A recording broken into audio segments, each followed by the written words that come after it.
My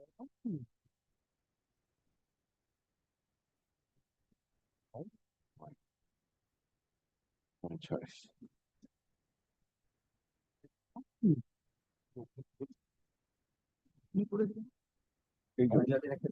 Single is my choice.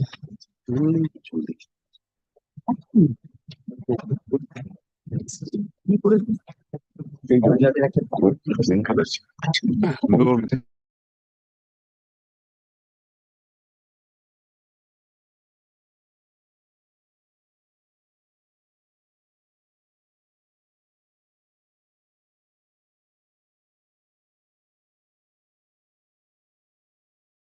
Non-availability if the matter could be taken up on the 16th. My other side is over here. One difficulty, my lord, I'll just indicate this is, my lord, with regards to, my lord, disqualification of one of the former presidents of swimming club. My lord, we have moved the single bench. Thereafter, we have preferred an appeal.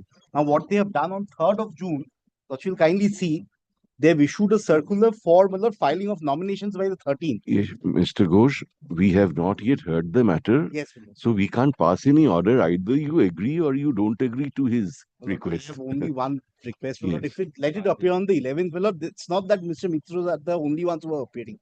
The others who are appearing in the matter. My lord. But they had argued the matter before the London And the single last bench. date for filing. Why did you not tell us when it was fixed on the 11th? Your Lordship, what I am instructed is Your instruction may not be proper. Let it be listed. We will see on that date. Very. Without hearing them, it won't be disposed of. Rest assured. Because the last date of nomination is 13th. চলো 11th Great. year আসছে আসুক দেখা যাবে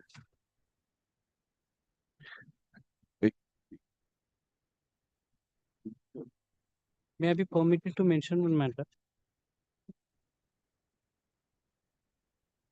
এটা ওটার কথা হচ্ছে এই তিনটার একটা হাফ আছে একটা ফুল আছে Regulator আছে এটা আসলে বলছে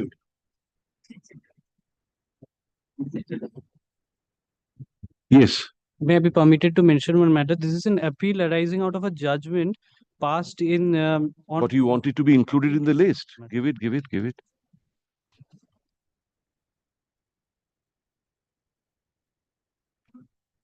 Any other audience side mentioning? Any appellate side mentioning? Audience side have generated. Audience side commercial item number 1. This is my appeal, but essentially challenging the order One of the second. registrar. Mr. Shaha, we presume that you are waiting for the Lamartinier matter. Yes. Now, the other bench heard it substantially. Yes, it did. What I suggest, and my sister will, I'm sure, agree, we release it from this list, get it assigned to that bench today itself. Yes. So that Justice Rai is sitting singly. So we can assemble any day. Once your assignment comes, I think that will be the best thing to do because a lot of have heard it. Without detaining you here, we know how busy you are. No, look, the next matter is also mine, so I'm. I see. All right. Rakho, bolo. Number 1. But this is a. I appear for the respondent number 1, my lord. There is being given the file in the morning. If it can be not today, my lord, they'll come back tomorrow. But my learned friend appearing for the respondent number 2 is also here. The respondent number 2, my lord. Very well. But he indicated that the papers are at the moment papers are not with him. So, my lord, may I Who is who? 2 is the essential respondent. I see. 2 is the person who had applied for Supply rectification. him with a set of papers today Asha. and tomorrow. Tomorrow or my learned friend Wednesday. suggesting- When? Tell us. My lord, we need some time to gather the. Sometime is very vague, sir. Okay, my lord. How long? Well, we My lord, talked we about discussed, 17th. my lord, actually. 7 days. 17th. Very well. We have no problem. But we'll calculate. Learned advocates for the respondents seek accommodation, paragraph, as agreed by and between learned advocates for the parties, comma, let this matter be listed again on June 17, 2025. Great. Highly obliged. Great. Your Lordship, with the leave of Honorable.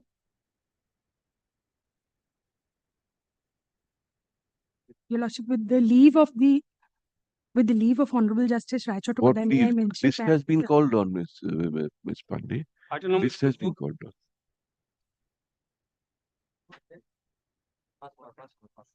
Passover? Two. Goldibadi? Oh, acha, acha.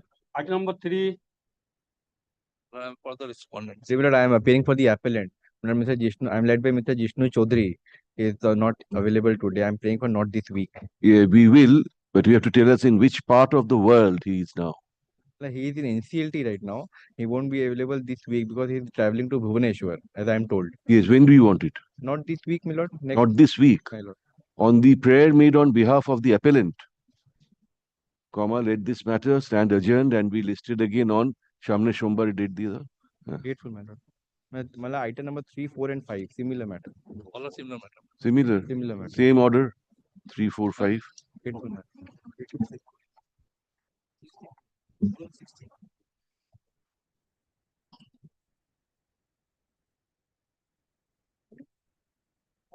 No. Separate order. Separate order. Sir, I am led by Mr. Anupam Bhattacharya.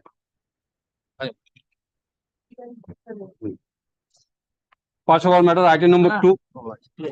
Item number 2, Usual order dismissal.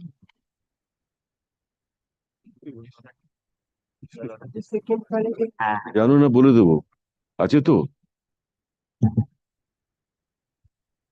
appeal form order, item number 6. I appear for the appellant in this matter. I am being led by Mr. Shaunak Mukhopadhyay, Lordship. He is engaged in courtroom number 16, Lordship. I am praying for a short Passover. Passover. Very well, Passover. Item number 7, My lord, this is my appeal. I appeal for the respondent. My lord, this is my appeal challenging an order passed under section 9 in a post-award situation. This appeal has been preferred. My lord, primarily this appeal has been preferred on two grounds. Firstly, the scope of section 9 in a post-award situation, and second is that the jurisdiction. My lord, all the papers books have been completed. In fact, we have also filed our written notes of argument along with convenience Before the other bench, previous bench. before the previous bench. So if my lord wants, I may start today also, or if my lord fixes a date, whatever is convenient. Entirely up to you. Everything is convenient to us. Very well. Then in that event, my lord, I will just begin my matter.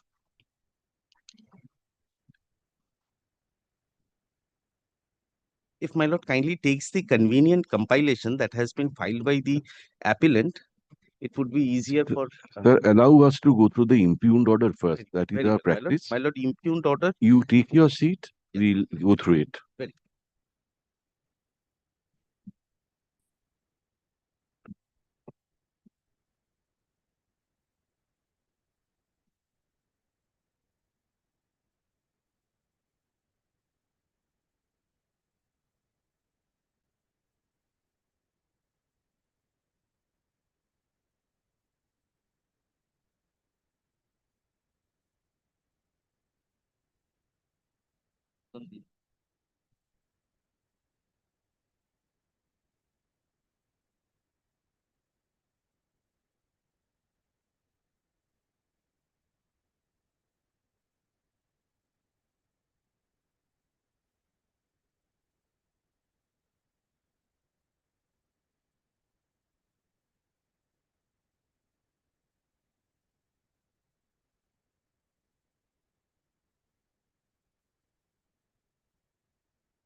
Very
pushing arbitration.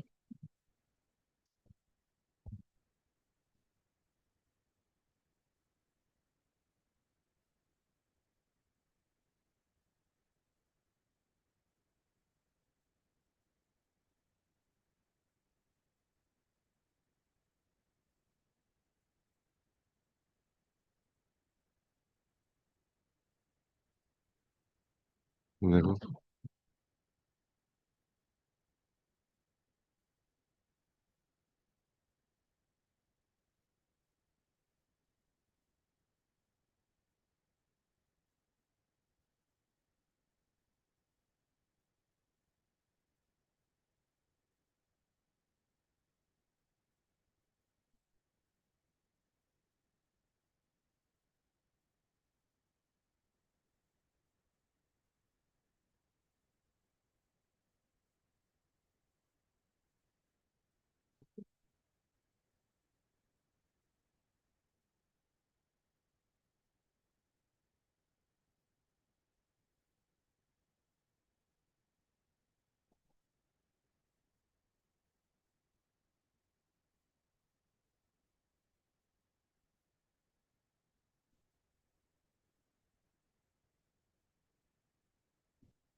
Yes.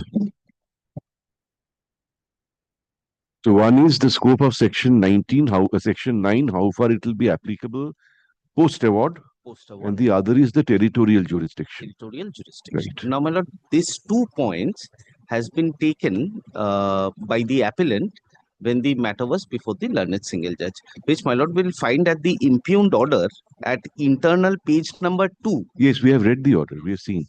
So, my lord, first and foremost, before I take to the judgments and the other facts, few facts are important for the entire adjudication of the matter. Now, my lord, Sir, jurisdiction, yes. section 42 has come into operation as has been held by the learned single judge. How is the learned judge wrong? My lord, I will indicate that because my lord, Wasn't that decided earlier in an earlier proceeding? just coming. So, my lord, everywhere the point that has been taken is that when initially section clause 12 leave was taken in 2008 or 9, when the first section 9 application was moved by them, they have taken the leave under clause 12. And after taking the leave under clause 12, section 9 application was entertained by this honorable court. Now, my lord, when we entered appearance, we filed a recalling application. That recalling application was decided by Justice Banerjee. It's called a revocation application. Yes. Revocation of leave under clause 12. Exactly, my lord. And recalling of that order. Yes. However, on 2010, an order has been passed by this honorable court, wherein it has been held that since the word exclusivity is not mentioned in the jurisdiction clause, hence this court can have jurisdiction. Admittedly, there has been no appeal preferred from that order. That was the only ground that has been taken subsequently by all the other honorable judges while deciding the point of jurisdiction. But here, one point has not been considered is that the honorable judge who has decided on this point of jurisdiction, subsequently he himself has reviewed his decision and he says that the point of jurisdiction is kept open. So his subsequent judgment becomes authoritative, because that is the order I want to show first. Because, my lord, since I had 2 limb of my submission, one is a post-award situation. Since my lord has addressed me to address on the jurisdiction, I am addressing this first. If my lord kindly sees the first order wherein the jurisdiction point has been decided, if my lord kindly takes my convenient compilation, page 139. আমি দিয়ে দিচ্ছি ওই notes and convenient compilation.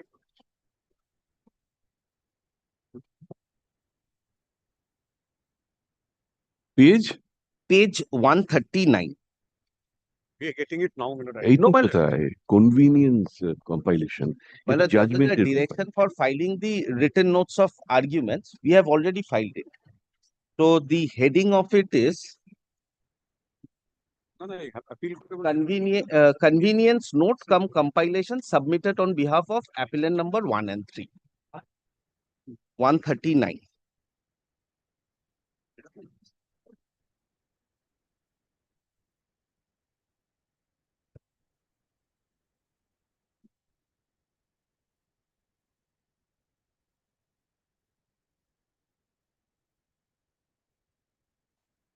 139.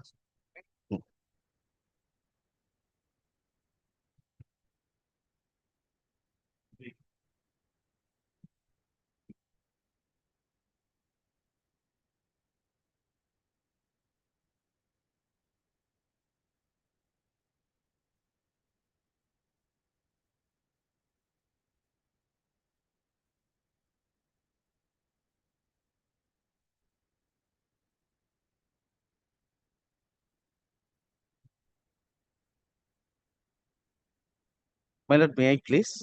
Yes, my lord. My lord, page 139, if the first paragraph I'll place and thereafter I'll take my lord to the relevant portion. GA number. No, sir, you need not place. We'll go through it. We'll go through Right. it.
Yes, then So, my lord, this judgment has been passed in sometimes in April 2010. Post which, my lord, in 2013, the Swastik Gas judgment has come, wherein the Honorable Supreme Court has categorically clarified that irrespective of the fact whether the mention of the word exclusivity alone, they are merely decisive. So that will not make any difference. However, my lord, now my lord, kindly come to page number 137 of this convenient compilation, because Justice Banerjee himself thereafter has reviewed his own decision and has kept this point of jurisdiction open. Page 137. It's a order dated December 5th, 2013. but this was not a review application. This was not in a collateral proceeding between the same self parties. Everywhere we have been taking this point of jurisdiction, and Justice Banerjee, what he has recorded. May I, my lord, place page 138? It's a very short order. This order is made without prejudice to respondents' contention as to the maintainability of this petition in this court, though previous section 9 petition in respect of the same arbitration agreement have been entertained by this court. Now, my lord, what has happened? Post which, my lord, there has been an appointment of an learned arbitrator. Arbitration went, award has been passed, and after the award has been passed, they preferred a section 9 application in a post-award situation, wherein we entered appearance and we took this point of jurisdiction. Wherein Justice Bhattacharya, while entertaining the application, has taken this point that since Justice Banerjee in 2010 has already decided the jurisdiction and no appeal has been preferred, hence we are not going in. Justice Bhattacharya. Acha. Yes, Impugned order is passed by Justice Bhattacharya. That was the interim order. Interim order, I see. subsequently The Justice. final order. Appeal is from the final order. So, my lord will find that at page 147, wherein Justice Bhattacharya has held this thing. 147 of my convenient compilation, my lord would kindly come to page 148. The paragraph starting with upon hearing the learned counsels.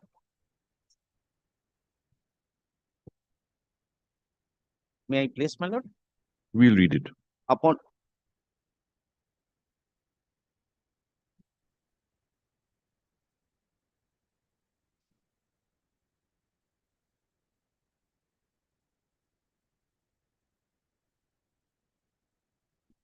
Yes. So, my lord, just there has been no independent adjudication of the point of jurisdiction. While entertaining this application under section 9 in a post-award situation, Justice Bhattacharya has only relied upon the order that has been passed by Justice Banerjee on 2010 and said that since no appeal has been preferred, hence this court will have jurisdiction. The same view has been taken by Justice Kapoor, as my lord has already seen in the impugned order, and in between there was an interim, while interim order, there also the same view has been taken. However, while taking these views, no one has considered this point that in 2013, Justice Banerjee himself has already kept this point of maintainability open. So, whether we have preferred any appeal from the 2010 order or not. Whether his lordship Yes, could my have done so is also a question. This Well, was not a review petition. maybe, but it is. Well, lord, Anyway, you argue. Yes. Now, my lord, the another point in the jurisdiction part, what we have relied upon, what has not been considered by the Honorable Learned Single Judge, my lord, is in associate builders judgment that has been relied by both the parties. Wherein at paragraph 22, the Honorable Supreme Court, my lord, would find that judgment we have annexed to our convenient compilation. The judgment starts, it's a quite a longish judgment, my lord. It starts at page 350, and the relevant portion which I am placing, my lord, is at page 363.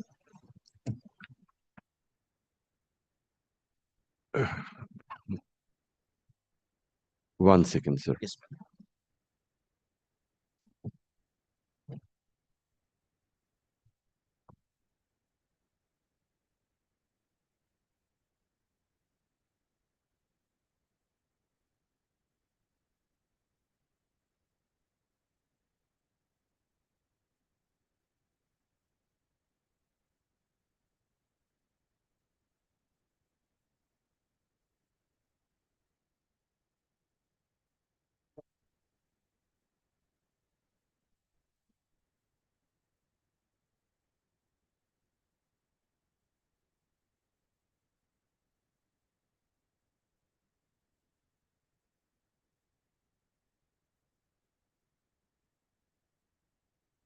The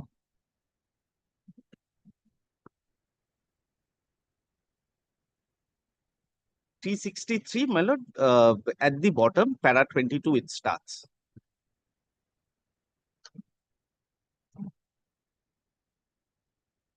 para 22. 22. Yes, ma'am. At page 363 at the bottom. Because, my lord, a question was put that why section 42 will not come in.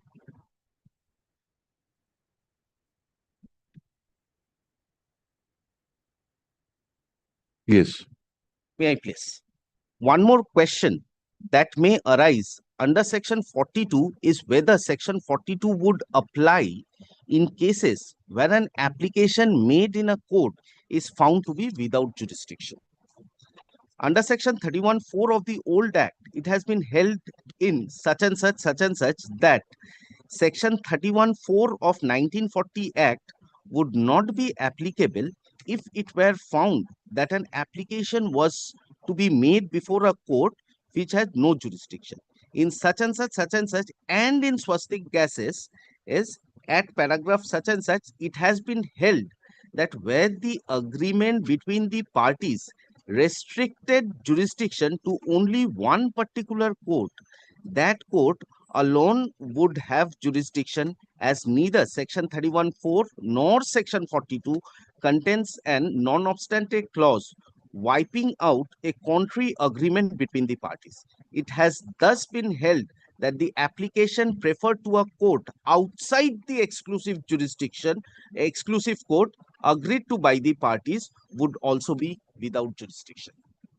So, my lord, when this question was put to us, to an extent, the why section 42 will not apply, we relied upon this judgment and this particular paragraph. However, my lord, this was not considered. Sir, this is res judicata. This point is res judicata. You have not challenged this order. But my Please lord, with understand. deepest of respect, that's why jurisdiction was my second point. Maybe my lord There's has nothing in this point. What is your other point? Yes, my lord. The first point which we argued is that at the limited scope of section 9 in a post-award Yes. situation. Now, my lord, this award, Wording of the section prima facie says even after award with prior to enforcement of the award. exactly, my lord, that is my point. My lord, kindly sees the award has been passed on 25th of August 2020, which my lord will find in the convenience compilation at page 23. Hey, page 23.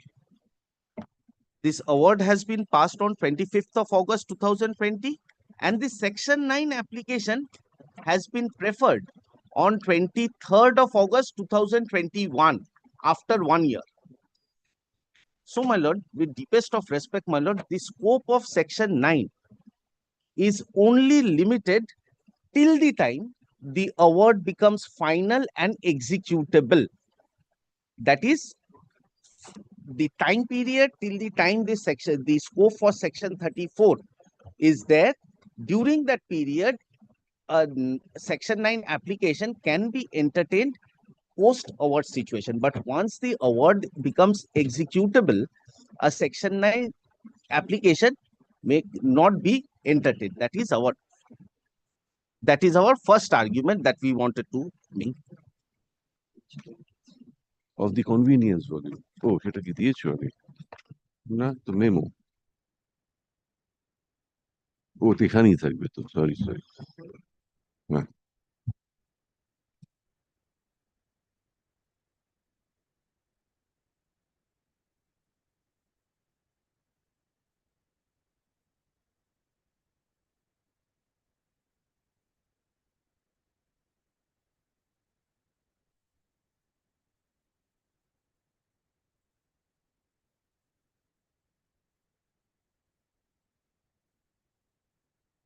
Yes.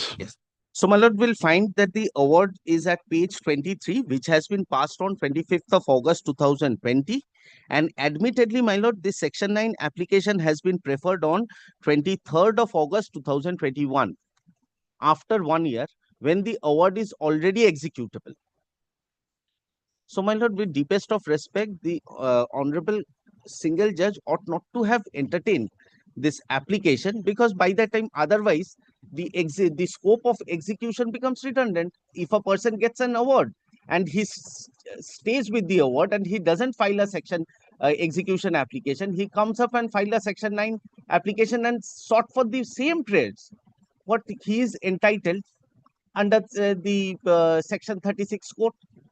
So, my lord, this point was also not considered. Now, my lord, to an extent, on this point, I'll first I'll indicate I'll like to rely upon the judgment that we have referred, that is at page 163 of the convenient compilation.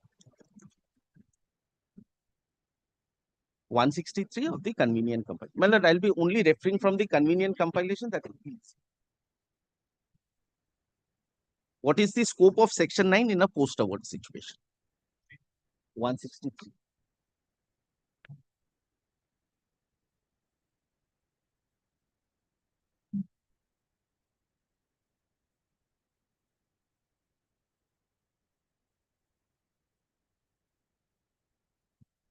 My lord, this judgment has also been passed by Justice Banerjee only, as his lordship then was as the chief judge. So, my lord, it's reported in 2021. May I just place, my lord? It's a very short judgment. Allow me to place the in its entirety, my lord. This appeal is by the award debtor against an order passed under section 9 of the Arbitration and Conciliation Act. In the post-award petition under section 9 of the Act, orders have been passed which are ordinarily passed in execution proceeding.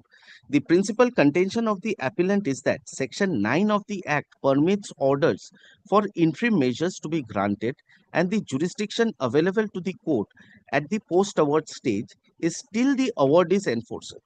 In other words, the appellant contends that once an arbitral award becomes enforceable, the authority to entertain a petition under section 9 of the Act or to continue with the same or pass any orders thereon vanishes. There can be no quarrel with the legal ground which has been raised. The very wording of section 9 of the Act permits a post-award petition for interim measures to be relevant till such time the award become enforceable. Though the relevant word used in the provisions are "but before it is enforced in accordance with section 34," such expression read in the context of section 36 of the Act that provides for enforcement implies that a party may apply to a court for interim measure only till such time that the arbitral award becomes enforceable. There are at least 4 possibilities that immediately come to the mind. For one, an arbitral award may not have been challenged within the time permitted, or if challenged, no stay of the operation thereof has been obtained. In such scenario, the award would be enforceable. Section 36(1) of the Act uses the expression "award shall enforce in accordance with the provision of the Civil Procedural Code" in the same manner as if it were a decree of the court. The word "shall" in section 36(1) of the Act does not mandate that the arbitral award must be enforced. Such mandatory "shall" only implies that if the awards were to be enforced, it may be so done only in accordance with the provision of the code. To the extent the post-award application for interim measures may be regarded as something in aid of the award by way of its enforcement, the doors of a court under section 9 of the Act will be open to an award holder till such time the award becomes enforceable. Once the award opens for implementation, it has perforce to be executed in accordance with the code. It is possible that a part of the award is challenged or the stay of the operation of a part of the award is granted. In such a case, the same rule will apply, and that part of the award which is not challenged or in respect whereof there is no express stay granted in proceeding under section 34 of the Act, it would have become enforceable, and the procedure under the court for execution thereof, as if it were a civil decree, would require to be followed. In short, notwithstanding the Act of 1996 being a complete court and governing everything pertaining to arbitration, once an arbitral award in full or part become enforceable, the enforcement of such award or part of the award has to be in accordance with the code. In a manner of speaking, the matter as to the enforcement of an award slips out of the purview of section of the Act of 1996 and falls within the domain of the code for it to be exclusively governed by the code thereupon. Though such aspect of the matter may not be relevant in the present context, but for the completeness of the discussion on the aspect, it must not be lost sight of that the word code in the relevant expression in section 36(1) of the Act is preceded by the definite article. That would necessarily imply that court before which execution of an arbitral award is sought must have the capable to entertain a suit between the parties in respect of the subject matter of the arbitral reference. The choice of the definite article instead of indefinite necessitates such construction and excludes any further. However, why the power conferred on a court under section 9 of the Act may be seen in to be such power may not extend to issuing orders for discovering the assets of an award debtor. Order 21 of the code that provides for execution carries the necessary provision for such purpose and Sir, we have section- gone through it. We have Yes. gone through it. So, my lord, herein and clearly, ultimately, my lord, this section 9 application, which was preferred in an appeal, has been rejected on the ground that when the award has already become enforceable, the petitioner ought to have preferred an execution. Now, my lord, when we relied upon this judgment, the point that has been taken by my learned senior friend on the other side is that we have got nothing under the award and it is merely a declaratory award. Since it becomes only a declaratory award, I cannot take it to execution. This was the. Now, my lord, before taking, my lord, to the point of dealing how a declaratory award and whether a declaratory award can also be put to execution or not, it is relevant for placing the award and few portions of it. What are the conclusion portions? Allow me to place, my lord, the award. And my lord, more fully, the learned single judge, while entertaining the application under section 9 in a post-award situation, ought to have considered that the petitioner who is seeking for interim relief, what he has got under the award. That is the most important thing, because in a post-award situation and in a section 9 is only to protect the fruits of the award. So first and foremost, that's the most important part, to see if a person approaching a court in a post-award situation, it's to be determined that what he has got under the award. So, my lord, kindly it takes the award and kindly come to, my lord, the issues that were framed at page 26 of my convenient compilation. The award starts at page 24. The issues has been framed and what it has been granted in favor of the claimant.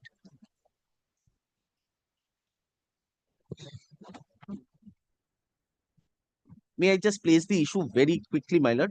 Firstly, whether the partnership firm under the name and style of such and such is partnership at will.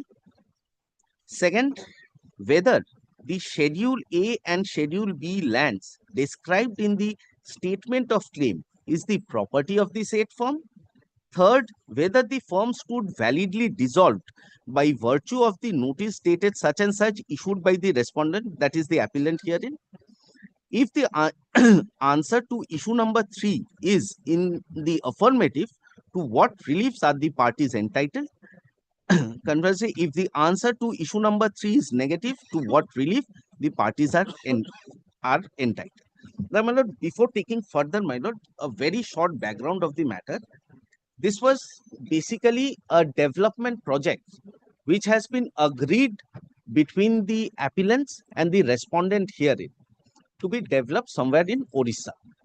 Wherein, my lord, the most important fact is that it was agreed between the parties that my capital contribution would be the land that I will provide, and the developer's capital contribution would be the cost for developing the project. This was the terms and conditions, my lord. Now, my lord, to an extent, my capital contribution is concerned was never on monetary basis. It was only on the basis of the land. To an extent, their capital contribution was infusion of funds and developing the project. ultimately in the award it has clearly been held, which I will now take my lord through, that there has been no capital infusion. Ultimately, the claims that they have sought for, nothing has been allowed. What it has only been allowed is that the partnership could not be terminated because it was a partnership at will. That was the only thing that they have got under the award. Now, my lord, allow me to take to the conclusion. Because it was a partnership at will. It was for the project. It was not partnership at will. It was just for Say the, so, sir. Yes. I'm sorry. Totally different. Yes.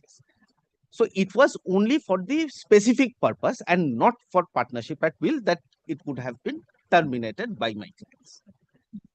My lord, would kindly see the conclusion portion in the award at page 66.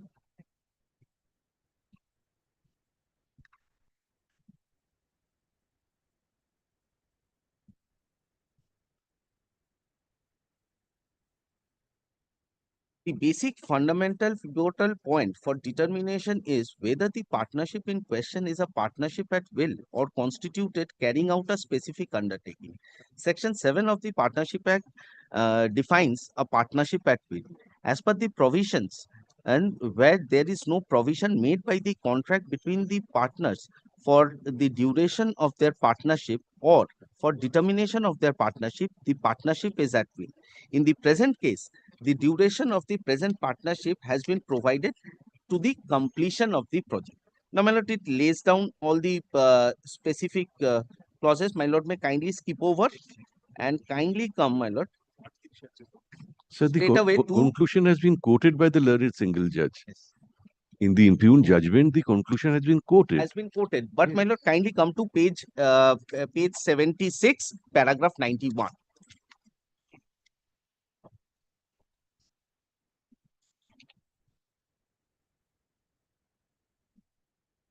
After quoting this, my lord, kindly see what the award the learned arbitrator has awarded. It has been notified that as rightly contended by the respondent, there is no awardment specifically as regard to the infusion of capital or details and the basis of the damages claim. On a perusal of the documents on record, it is clear that there was no specific pleadings in the claim, as observed by Honorable Supreme Court in such and such, as noted by such and such. My lord, may skip over this thing. Para 95 rather would be relevant more. Therefore, the inevitable conclusion is that the claimant has not established that it has infused rupees 3 crore 80 as claimed, since it is the claimant's case that it was maintaining books of accounts of the firm. Nothing prevented it from making an averment in the statement of claim about the exact amount claimed to have been infused and the document establishing the fact. Unfortunately, the claimant has neither made any averment nor given the reference to the basic documents in the statement of claim. Further, in view of its specific stance about the damages as spelled out in paragraph 32 of the statement of claim, the hypothetical calculation introduced by the evidence of such and such is of no consequence. Therefore, the claim for damages stands negated. Further, in view of the vital plea that the partnership is continuing, there is no scope for making any claim as damages for any amount purportedly infused as capital.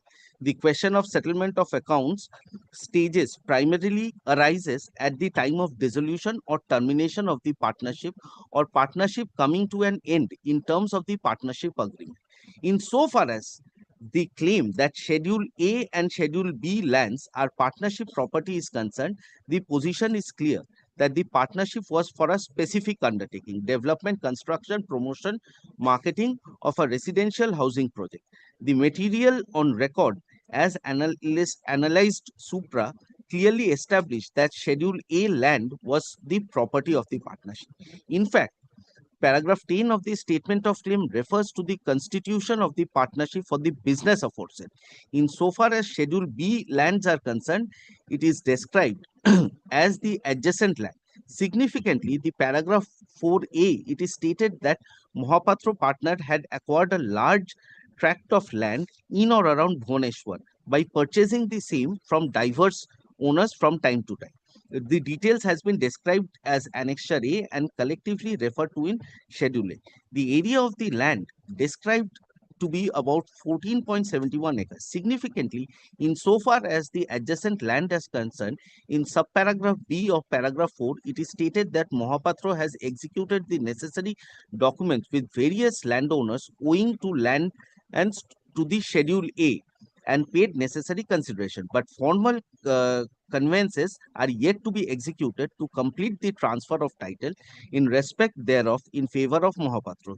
The documents has been described as the admitted position, therefore, is that Sir, we have read. Yes. The So what it findings has are got- that it is not a partnership at will. It was a partnership constituted for a specific purpose. The Schedule A and Schedule B land did not belong to the partnership. Schedule A belongs. A belongs. A B does not. B does not, because Mohapatros has never acquired those lands. Very well. That's it. So, and my lord, what is the most important part is that the arbitrator, while passing the award, has carefully considered and recorded that they have failed to prove that they have infused any bit of capital. Yes, therefore, in any event, damages they can't claim because they are saying that the partnership continues. Partnership continues. That is what the learned arbitrator has held. So, my lord, what in a post-award situation, when the Section 9 is application is moved, first and foremost, what needs to be very much necessary for consideration is that what the claimant has got under the award. Claimant has failed to prove that they have infused any capital. Claimant has not got any cost. Claimant has not got any award for damages also. What only thing that they have got, that this is a partnership for a specific purpose. And Schedule A obviously belongs to the partnership, to which the injunction only to the extent of injunction. Otherwise, my lord, whatever they have got under the award, that award now becomes executable. That is all, sir? That is. Now, my lord, the point that they have taken is that in the course of the argument previously is that the declaratory award, because this is in the nature of a declaratory award. So, declaratory award is inexecutable. Since declaratory award is inexecutable, that's why they have preferred this Section 9 application. This was the plea that has been taken. My lord, to an extent, that plea is taken, my lord, I would like to rely upon this judgment, wherein, my lord, it has clearly been held that declaratory award can also be put to execution. My lord would kindly take from the convenient compilation. The judgment starts at page 179.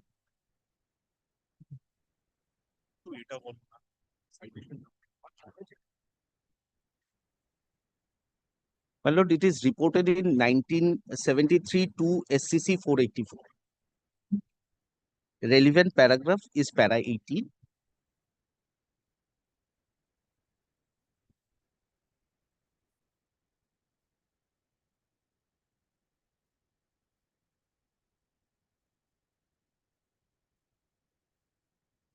May I just only paragraph 18, my lord, I am relying upon.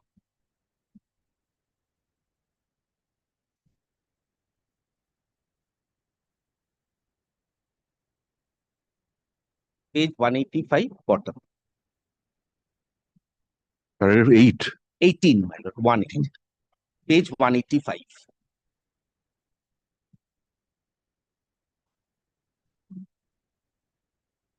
Yes. The next contention of the appellant is that the award is merely declaratory of the rights of the parties and therefore inexecutable. This contention is based on the wordings of clause 7 of the award, which provides that on the happening of certain events, the respondent shall be entitled to take back possession. We are unable to appreciate now this clause makes the award merely declaratory. It is never a precondition and of the executability of a decree that it must provide expressly that the party entitled to a relief under it must file an execution application for obtaining the relief. The tenor of the award shows that the arbitrator did not intend merely to declare the rights of the parties. It is a clear intent of the award that if the appellants defaulted in discharging their obligation under the award, the respondent would be entitled to apply for and obtain possession of the property. So, my lord, this argument that has been taken by the respondents herein that the all declaratory awards are inexecutable, perhaps is not correct. My lord, on this similar line, subsequently this judgment has been followed, and another judgment has been passed, my lord, which is at page 187. I'm just giving the paragraph citation. I'll not trouble my lord with that. 187, it is reported in AIR 1999, Calcutta 339.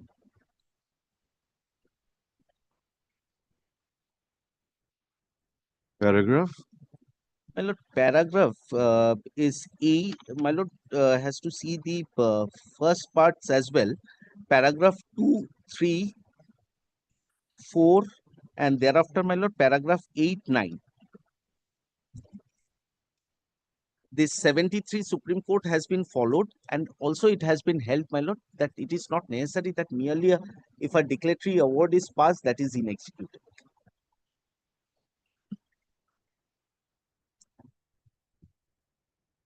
Very well.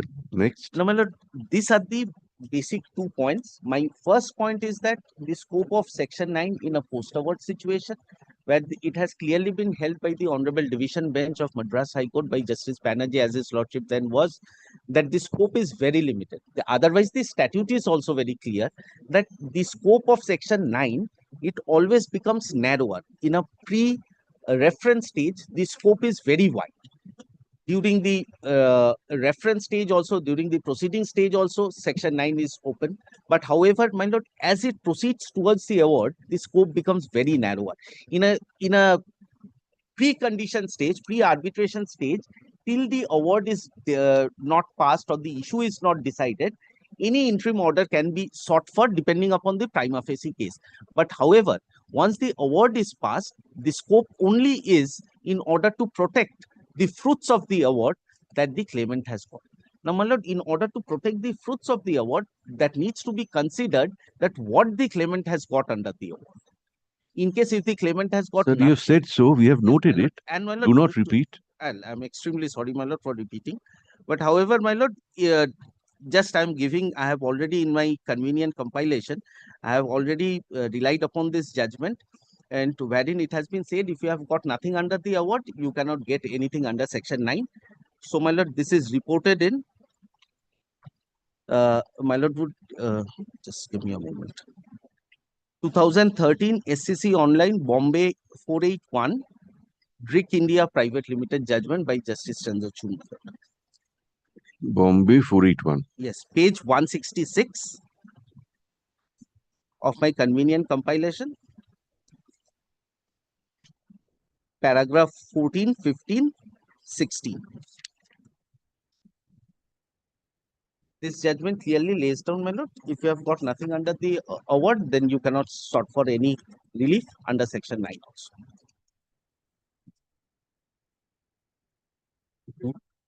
No, it Chandrachud. 166. Very well. So those are my respectful submission, my lord. And to an extent, the jurisdiction is concerned, my lord would kindly consider the point that though no appeal, I completely bow down to the point that the issue becomes res judicata. And since no appeal has been preferred, but my lord, at the same time, my lord would kindly consider the honorable judge while passing a Sir, subsequent. if it is res judicata, it is res judicata. Well, I will not harp much on that. Yes, Mr. Sinha. But I'm slightly not handicapped due to absence of the counsels.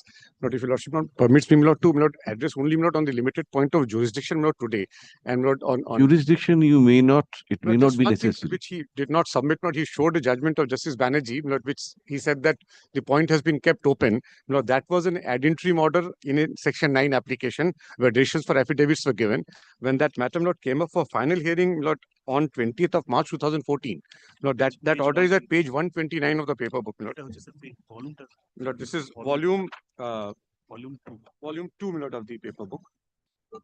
Volume 2 of the paper book, Paper book or convenience volume? Paper book. Is it not there in the convenience volume? Because we are handling. We've just got it, I can't say. Just tell your learned friend the date of the order. 20th March 2014. No, my lord, perhaps it is there in the paper book. It's, my lord, kindly see, my lord, page 127, it is the order, my lord, on which he is relying, in which, my lord, directions for affidavits have been given. And not second page, my lord, he is relying that this order is without the respondent as to the mandate of the petition in this court, through the previous section 9 was filed before this court and was entertained. Lord, kindly turn next page, my lord, that is order dated 20th March 2014, which is after completion of affidavits. Page And my lord, 129. the Honorable Court decides the matter finally. They don't press that point and confirms the interim order. So whatever was if at all anything was kept open, was also finally concluded by this order, where the Honorable Court disposes of that application and appoints an arbitrator and confirms the subsisting interim orders on section 9.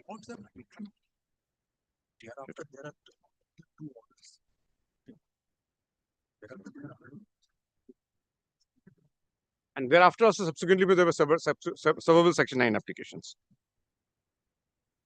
So if at all anything was kept open, that has also been concluded by this order and no appeal from this.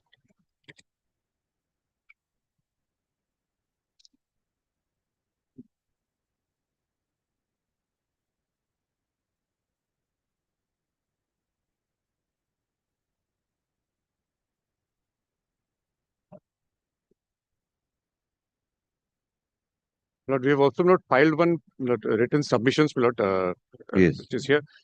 Your Lordship had observed one day that if we want to rely on the written submissions, then we should not waste your Lordship's time. So if your Lordship can take it up Wednesday, whatever is relevant, we'll just complete that on Wednesday. Yes, Our written be very submissions- brief. Be very brief. Yeah, I'll be very brief. That's what I'm saying. The written submissions are there. So if your Lordship desires to go through, I will not waste your Lordship. So I don't want to. We will waste go it. through it. Yes, but I don't want to waste your Lordship. Kindly keep it on Wednesday. We'll take maximum 15. My lord, in my convenient compilation, in the beginning, we have given our written notes as well. So it's a written notes come the relevant papers from the paper. Hey, Lekho. Learned counsel for the appellants concludes his opening submission. Paragraph. Learned advocate for the respondents begins his argument but does not conclude. Stop on his request, comma. Let this matter be listed again on পরশু দিনের তারিখ দিয়ে দাও হ্যাঁ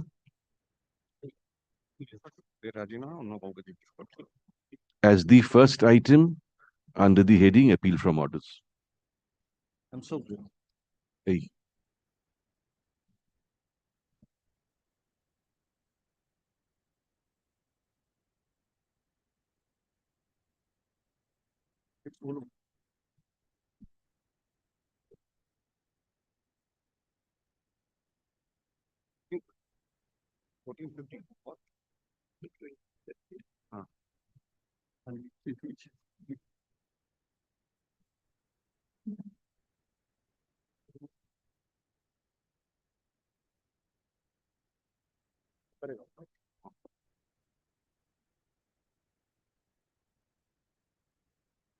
Passover matter, item number 6. I appear for the appellant. My lord, in this matter, on the last occasion, my lord had asked, my lord had passed an order whereby I was to commence my arguments today. The respondent had raised an objection. My lord, may I start? It's section 30. You had commenced your argument? No, I was supposed to. My lord had passed in the order, my lord, an observation that I am to commence my arguments today. It's an appeal arising out of a dismissal of a section 34 application. It's a section 37 appeal. And may I just indicate the broad background, my lord? Or my lord? Indicating how will it help the other side is not here? First call also, they were not here, I'm told. No, who is appearing? Do you know? Yes, my lord, they've been appearing in prior occasions. Mr. Banerjee. Yes. He's appeared before, my lord. Tell him to be, request him to be here tomorrow or day after tomorrow.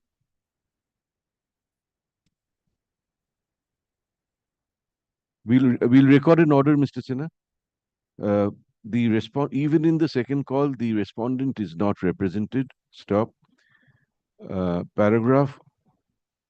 Learned advocate on record for the appellant is requested to serve a notice on the learned advocate on record for the respondent, intimating that this matter will be listed again on 11th, on June 11, 2025 Stop on that date, comma, if the respondent is not represented, comma, the appeal may be proceeded with ex parte. Obliged.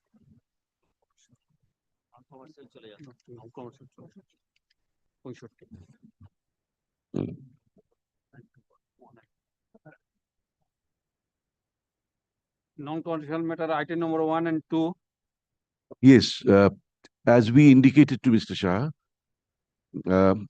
আলাদা আলাদা order না একসঙ্গেই তো আছে দেখো, these two matters were heard at আগনা এভাবে শুরু করো, although not marked as heard in part within inverted comma, these two matters were heard at length by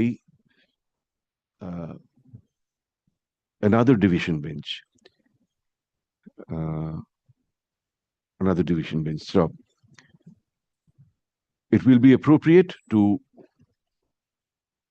release this matter from our list so that the matter may be placed before the Honorable the Chief Justice for appropriate direction. Your Lordship, not may mention that it was heard by Your Lordship not on 16th April, 20th April, 14th May and 15th May. At length on date gulo bole daw. April, 20th April, এই date 14th May and 15th. give the dates. My Lord, I'll give ওই date গুলো বলে দেবে. Your Lordship would also indicate the bench, my Lord, where another division bench বলে ব্র্যাকেটে আমাদের দুজনের নাম দিয়ে দেবে.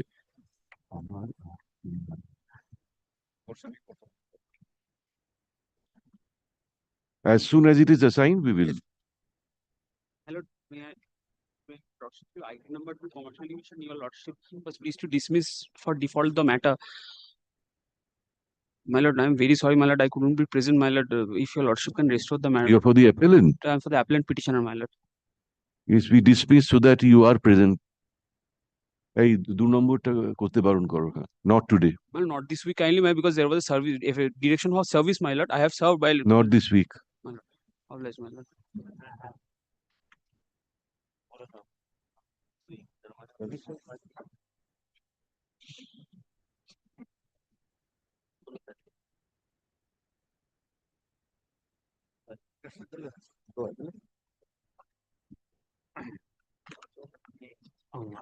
Item number 3 and 4.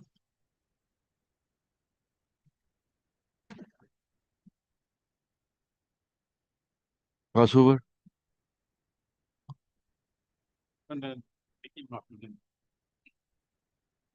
Likho, tale, likho.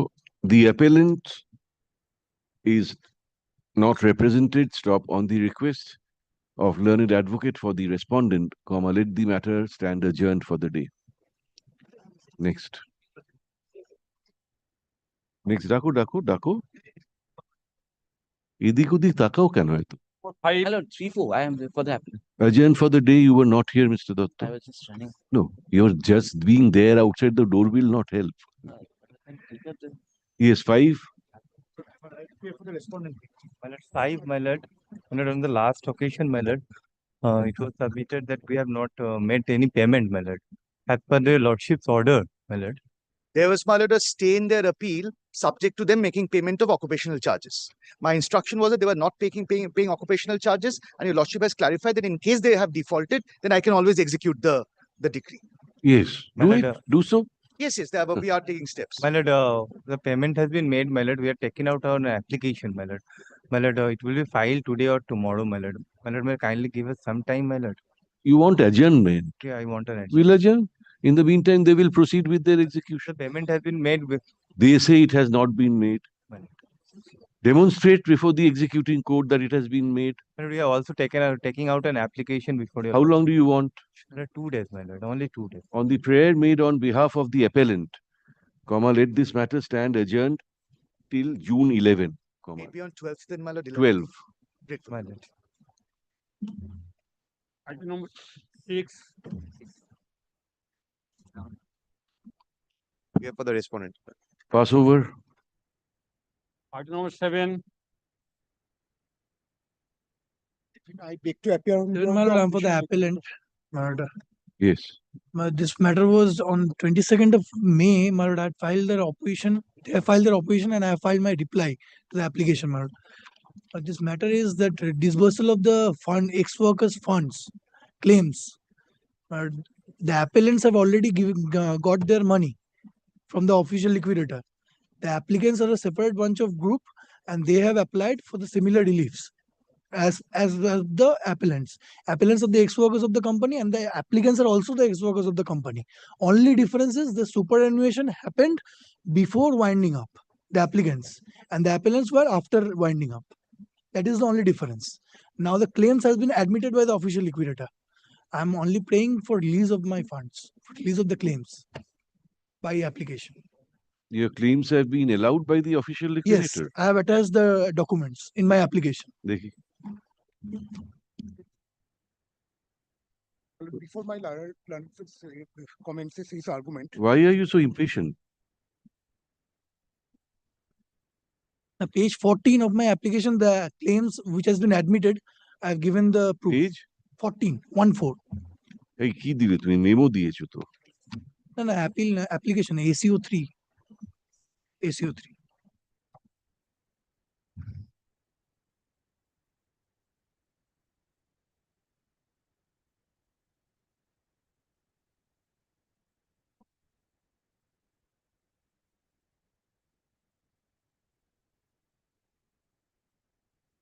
There are 9 applicants and I have attached what has been admitted by the official liquidator. What chart is this? Who has prepared this chart? This is the chart that was available from the official liquidator, my lord, that we have got, that what has been admitted and what has been rejected. Admitted is this part and rejected is from page 17.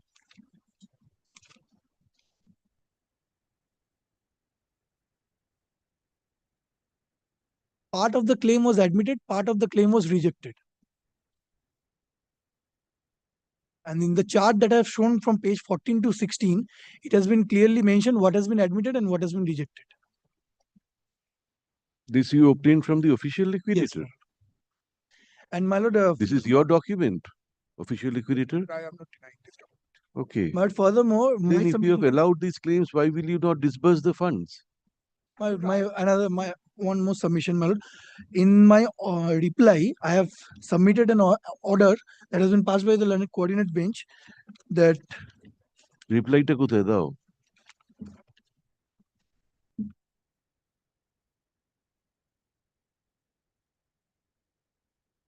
ACO 3. Mr. Abhishek Guho, yes, we forgot to mention that you argued very well. What will happen to your appeal, that we will see. That is irrelevant, but you argued well.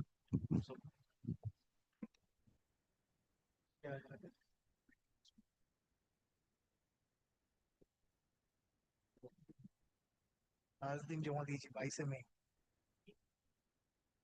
अपन शैलेश बनर्जी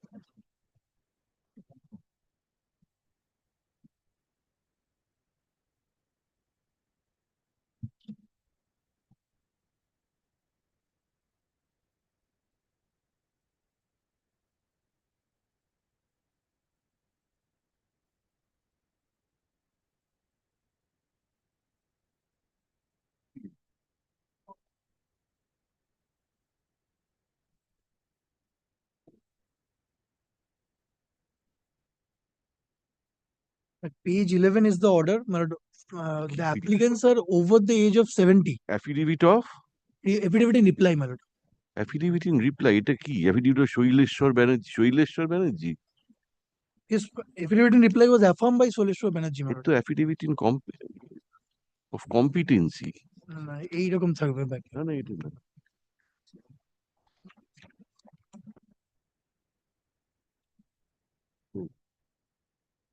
কি দেখি কি এটা?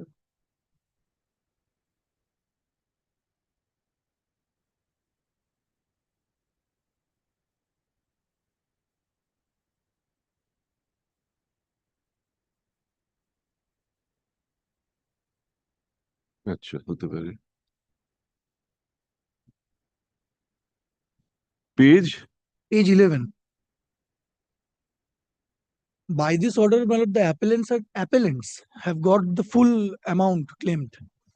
First 50% was released on 3rd October 2023 and thereafter on 30th January, by this order, 30th January 2025 order, the appellant have got the full amount, 100% of the claim.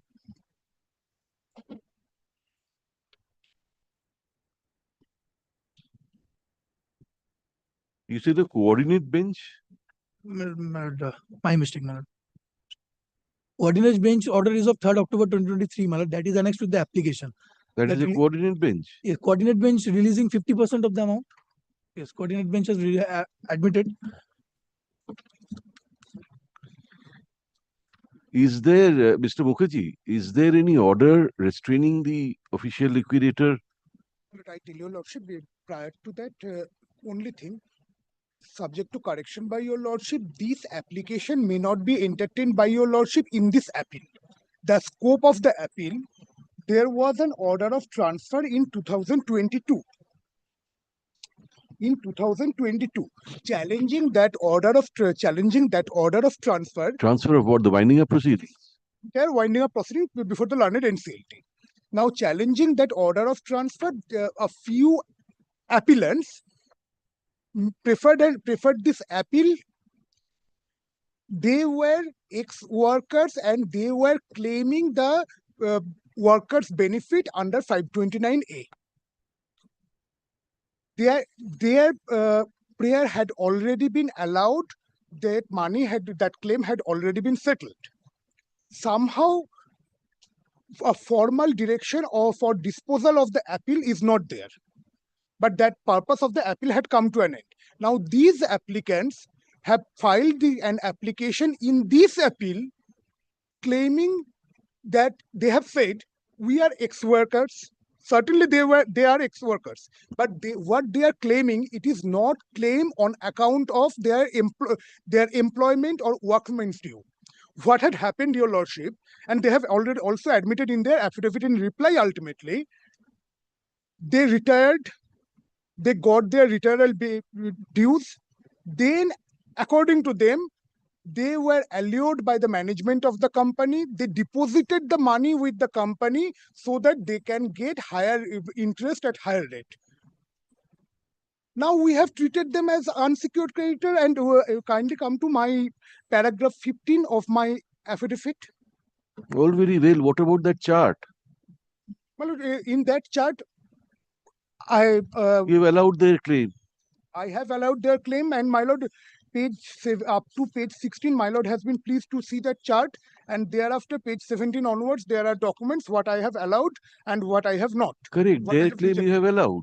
Now, after allowing this claim, my lord, if I put them into the category of unsecured creditor, my lord, there are other, like them, there are other 55 claimants. I won't say they're employees, workmen, there are 55 claimants. I have to disburse the money proportionately. But where is this 55? We do not know. We are not associated with the 55. They do not know. Unless one is insane, a retired person will not deposit his retirement benefits with the company unless a promise is meted out that we will give you higher rate of interest. Only an insane person would do it without any such promise. It is their money that is admitted. Yes. They had received it. They had put it with the company. Like any other investments. Return it. And you have allowed their claim. It is your own document. I'm not saying anything about the rejection part. Or what has been rejected is rejected. What has been allowed, that may be given to me.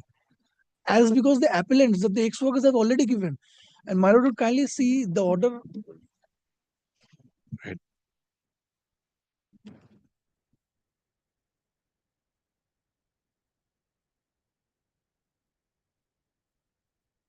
Well,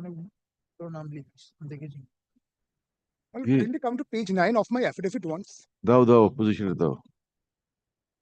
Affidavit, 14th May 2025. And my lord, the coordinate bench's order is at page 44. That is workman's due. Page? My lord, page 9, paragraph 15.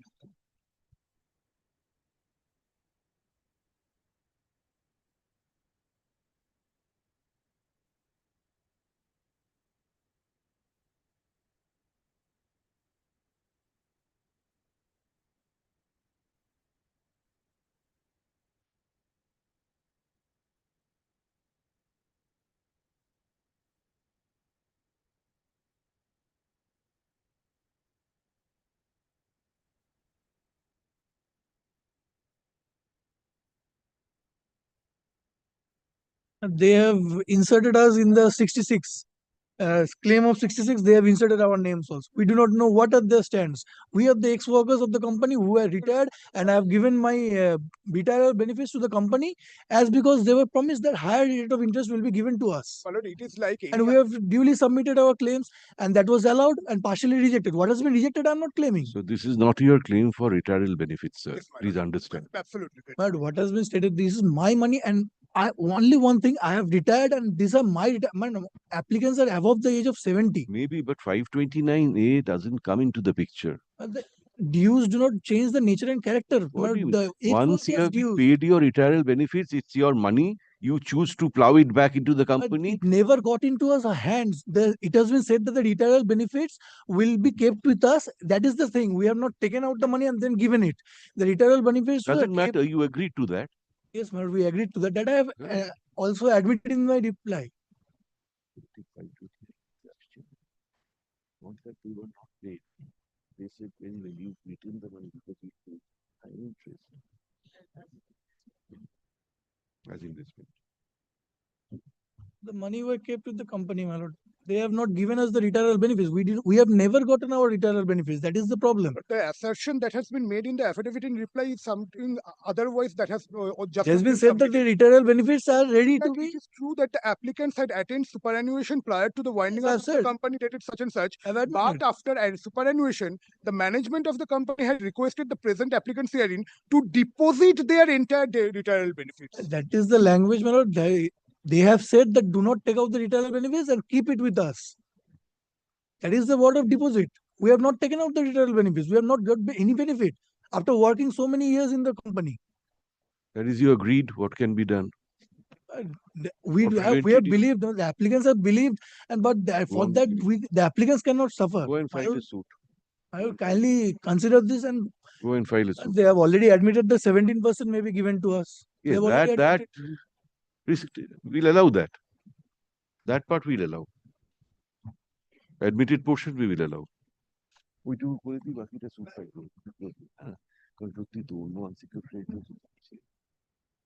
issue.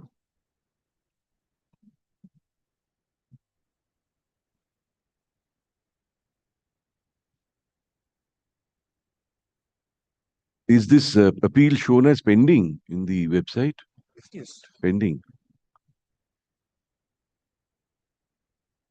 Learned advocate for the official liquidator says that although formally this appeal was not disposed of, comma, for all practical purposes, comma, the appeal should be treated as disposed of.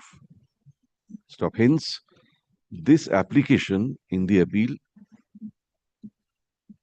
should not be entertained. Paragraph.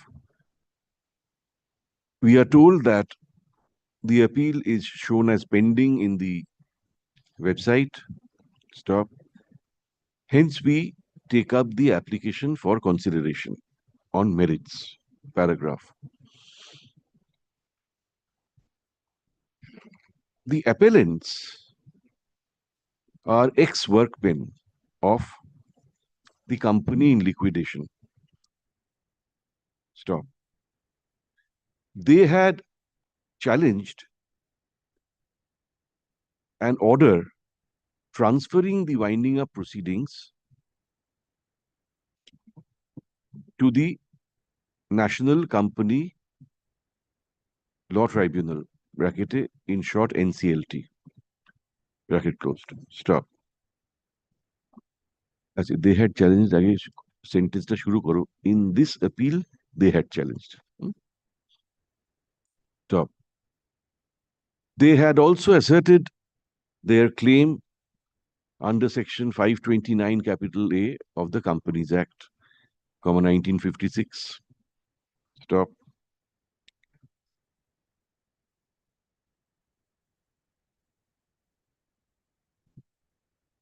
Orders were passed allowing their claim.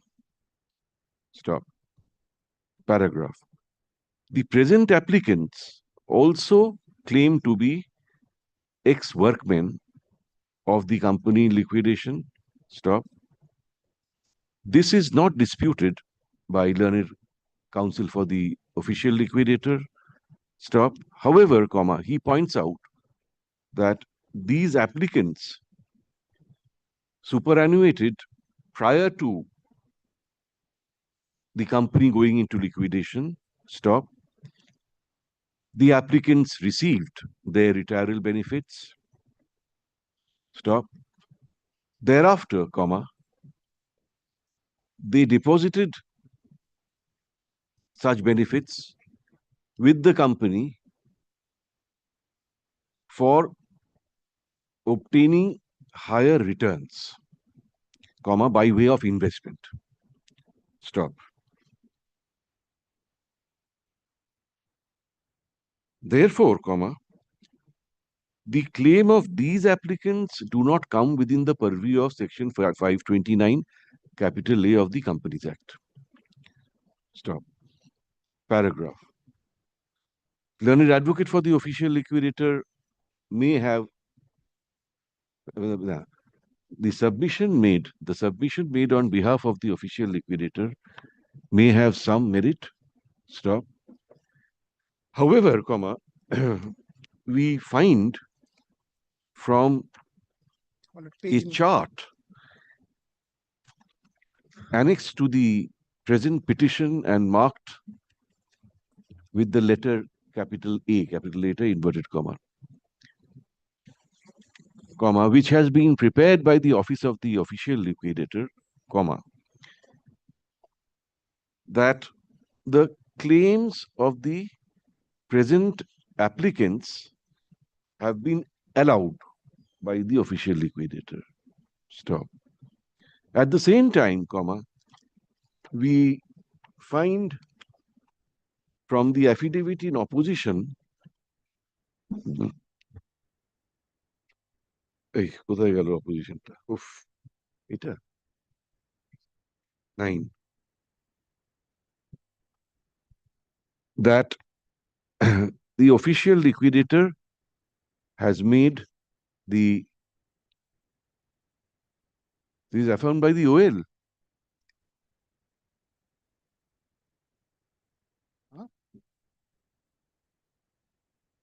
Assistant official liquidator, man.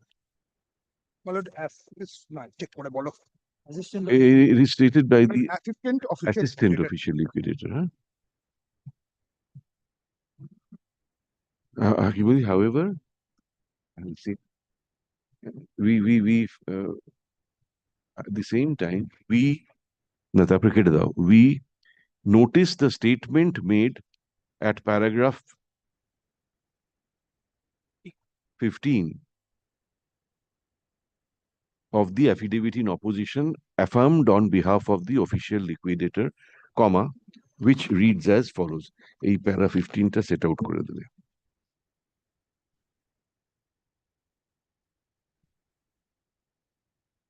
Paragraph.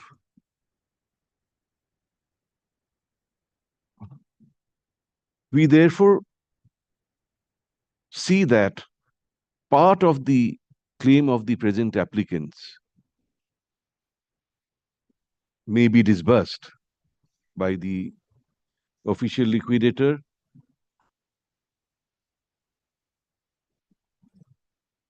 following the principle of proportionality. Stop.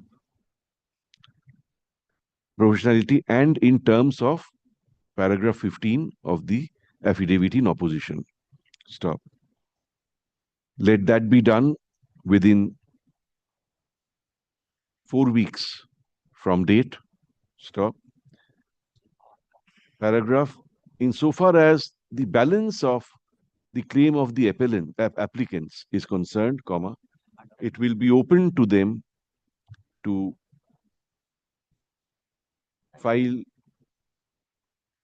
such legal proceedings in accordance with law before the appropriate forum as they may be advised. Paragraph, the application being such and such, appeal be also disposed Appeal of. may be also disposed. I am the advocate on record. For the as also the appeal being such and such stand disposed of. Deeply obliged. Deeply obliged.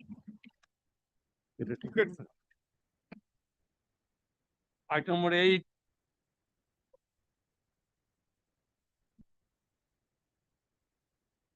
Lord, I appear for the appellant. Lordship had the occasion to take up this matter. Lordship will remember, my lord, this is that consent decree passed in an eviction suit, which has been was put for execution, wherein they took a point, my lord, that the execution is not maintainable, and my lord, there has to be a fresh proceeding under the West Bengal premises tenancy. Justice Sinha. Yes, yes, and Lordship had fixed it today, but my lord, I find so any day Lordship fixes, I can come back, my lord. Yes, that's all right. But And Lordship had recorded that we have even filed our notes, my lord, paper book no, and if you everything. tell us that the other bench heard it substantially. No, we had started, my lord. Lordship Started. had fixed it. Achha. When? Tell us. Any day, Lordship, whenever Lordship is Day after having... tomorrow, day after tomorrow. No, Day no. after tomorrow. This bench is now the regular bench. Then, my lord, day after tomorrow I can come. This is now the regular bench. It's not for only one day. Oh. I was under the impression that, my lord. No, no, no. Oh, shukran. So what we had in one matter, what we did, Mr. Jishnu Shah's matter, Lama Tinier matter, since the other bench had really No, heard. no, not that. So Not that. we had Lordship had fixed it. released it. Kindly Come back keeps day it after tomorrow. Day after tomorrow. Just Tell her not. follow Kisi likhta hai na? My lord, instead of day after, she has some problem, or Thursday, my lord, I can come. Thursday, Kaushik. Thursday. Thursday. Grateful. My lord, notes are even filed in this one. By both parties. Both You are the decree holder. A consent decree. Consent decree. Grateful. Item number 10. My lord, I am praying for not today, my lord. For the respondent, man. On the prayer made on behalf of the appellant, comma, let this matter stand adjourned for the day. The only thing, man, this is the third or the fourth time this has happened. Third or the fourth time. I leave it to your lordship, but Why? this was probably Very bad case. The advocate for the appellant, Mr. Owen Banerjee, he has came to court today, my lord, but due to personal difficulty, he has left. Therefore, I am praying for only not today. Chalo. Grateful, my lord. Item number 11. 11. Lord, I'm for the appellant. Lord, it's an appeal, my lord, from a order dismissing my suit on the ground, my lord, that there's a prior suit. My lord, I am, my lord, this Bengal Shriram. Lord, prior suit which is pending. Which is pending. The subject matter is totally different. That's what I want to show. And there's no, my lord, you can't dismiss a suit, my lord, because of a prior pending suit in Section any 10. event. Worst case scenario. But, my lord, I'll show, my lord, that there are, my lord, two different, my lord, cause of action. My lord, I, my lord, purchased, my lord, some land, my lord, from Hindustan Motors. My lord, for about, my lord, 314 acres. Now, my lord, there was I just to digress a little. I found a video on the social media where an ambassador 2025 is coming out. Have you seen it? I've seen that, but I don't know, my lord, whether very that impressive. My lord, whether that's AI or whether, my lord, that is really my lord, something, my lord, which is coming out, because, my lord, anyway, anything, my lord, to do with ambassador, my lord, this, my lord, we are very nostalgic about it. Yes. But I don't think, my lord, their plant, my lord, is because the Chennai plant, my lord, was under that Mitsubishi, and, my lord, the other plant, I don't know, my lord, whether that you're prepared to proceed with the matter? Yes. So, my lord, so we purchased, my lord, about 314 acres of land. My lord, this came, my lord, under a government notification as well. So, under the government notification, my lord, certain obligations, my lord, were to be undertaken and were discharged, my lord, by Hindustan Motors itself. Now, that, my lord, is the subject matter of, my lord, the Shriram Court, my lord, suit, which was, my lord, filed in 2021. And that is, my lord, the state is also a party in that suit. Then subsequently, my lord, we paid, my lord, money for, my lord, the part of the land for, my lord, municipal dues, which is, my lord, the Kotrang municipality. So we have claimed, really, my lord, under section 69 and 70, saying that I've given the money really for which you were supposed to pay. So I have claimed that money, my lord, in the High Court suit. So I'll show, my lord, the paragraphs in the plaint, and I'll show the judgment, perhaps, my lord, with greatest. So this was the second suit. The second suit. And the first suit was for? First suit, my lord, is in respect of, my lord, certain obligations which, my lord, Hindustan Motors was to discharge with regard to, my lord, development of that land. There was no money claim. No, there was no money, my lord. Some obligation, my lord, with, I'll just show the reliefs. we really asked for specific performance there with regard to certain There obligations. was no need to obtain leave under Order 2 Rule 2. There's a prayer made there under Order 2 Rule 2. But that is with regard to damages, a specific performance is not granted. So, but subject matter, first of all, parties are different. Oh, parties are different. State is a party in the Shram. I see. So there, it's me versus Hindustan Motors and state.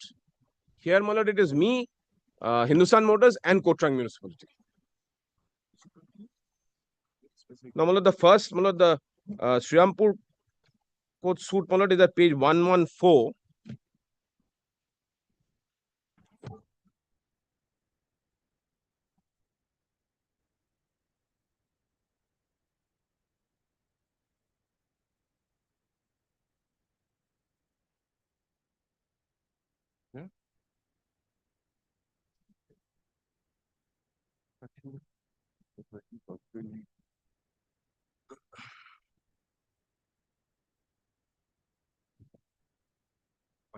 This year filed with leave under clause 12.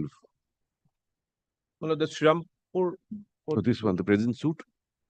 Present suit? No, just check. I'll just check on that. Yes, leave under clause.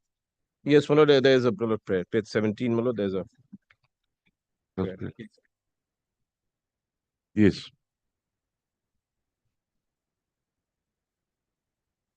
But I think Hindustan Motors would have its office in within jurisdiction. Within jurisdiction. But in the other, yes, municipality that will be under clause 12. Page 58. Page 114.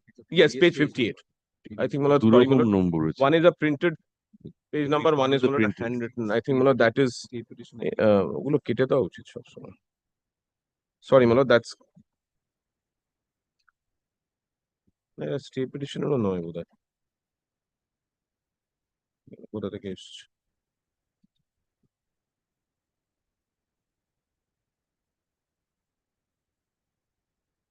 Yes.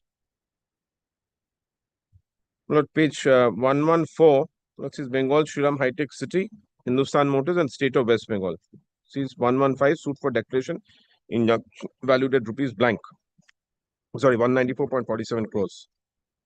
Then kindly take just to show how this whole thing started. Paragraph 1. Diverse plots of land.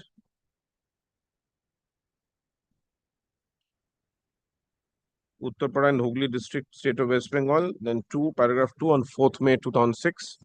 Defendant 1 made an application to the state of West Bengal for release of 314 acres of land and getting riotary settlement thereafter on freehold basis under section 142 West Bengal Land Reforms Act.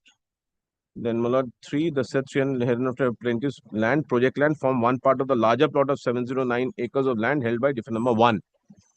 Then paragraph 4, Industrial Reconstruction Department of State Government recommended allowing the defendant number 1 to benefit under section 14Z of West Bengal Land Reform, having declared the automobile industry company to be a financially weak unit with the meaning assigned to the term under the West Bengal Industrial Renewal Scheme, concluding the said unit urgently needed to implement a revival and renewal proposal, secured survival, such recommendations and follow.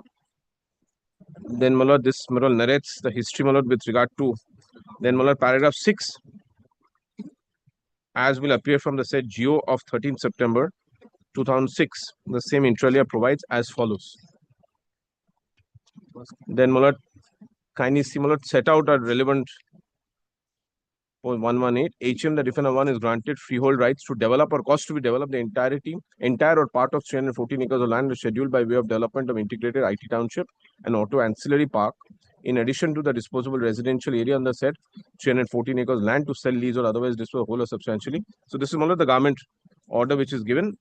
And then kindly see, this is very important, and to sell, lease or otherwise dispose whole or substantially whole of the said, the manner and subject terms and conditions may be necessary to raise the targeted quantum of funds, that is 85 crores or more, so that and so as to keep its commitments to the government to finance economic revival and rejuvenation of the existing automotive industrial complex Uttar Pradesh, and HM shall required to invest the said fund rupees 85 crores for necessary capital investment towards modernization of plant and equipment, settlement of outstanding overdue payments of employees, funding of working capital requirements, 70 crores towards capital expenditure product, development equipment, and rupees 15 crores for meeting the outstanding overdue liability employees such as meeting in Shalfors and so on. Yes, so then Malad 119 Malad is the same clause Malad set out Malad in typed out. Then Malad paragraph 8 at page 121. Accordingly, on 23rd March 2007, Defendant 1 entered into a development agreement with the plaintiff. Plaintiff's land will be developed by the plaintiff. Land is not of the plaintiff. No, land is not that of the plaintiff. Malad. Repeatedly it says the plaintiff's land, plaintiff's land. Even para 8. No, para 8. Whereby it was agreed that the plaintiff's that's land would be developed by the plaintiff. No, that's not. It's Malad defendant's land which is to come to us, and then Malad we are going to develop Malad.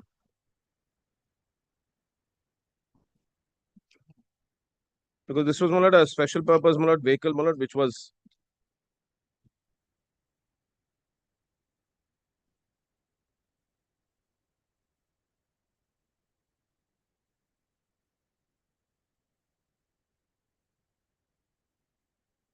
then Malad paragraph 11.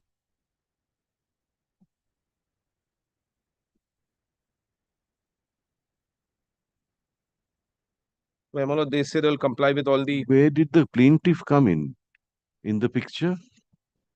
The plaintiff confirmed the said agreement.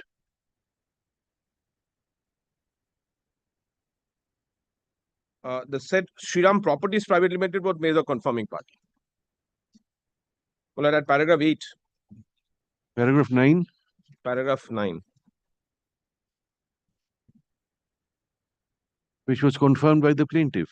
Plaintiff Malad is the joint venture, is the SPV. Shriram Properties Malad is the one Malad which is the shareholder.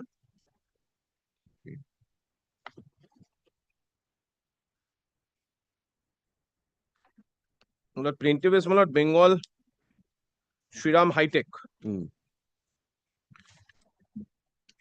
Who are the shareholders in the plaintiff? Malad Shriram Properties and Malad I think HM is also Malad paragraph 8 says so Malad according to 23rd March 2007, Defendant 1 entered in development with the plaintiff being the SPV.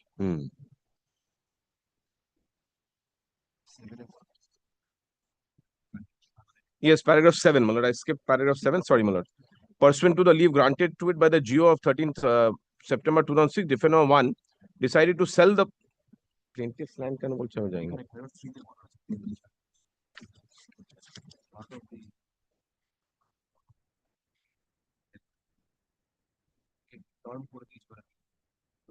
Malad, because Malad, sorry Malad, because it keeps on saying plaintiff's land. Yes. Because in paragraph 3, Malad, it was sold. That is why Malad.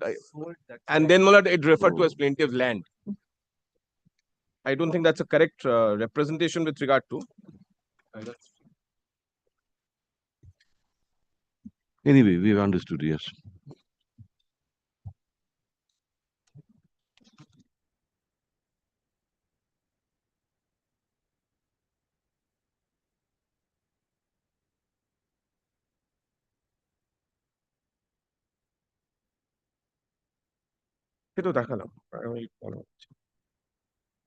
Then 121 Malad sees paragraph 7 of the plaintiff itself.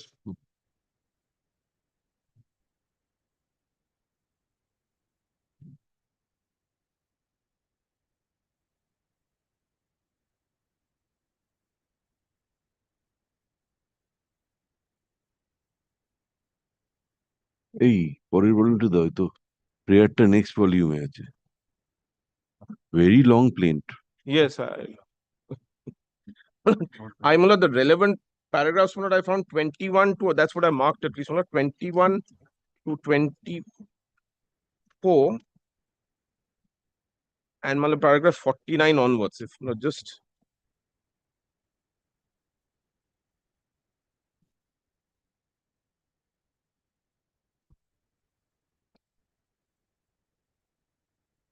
at 133. Huh?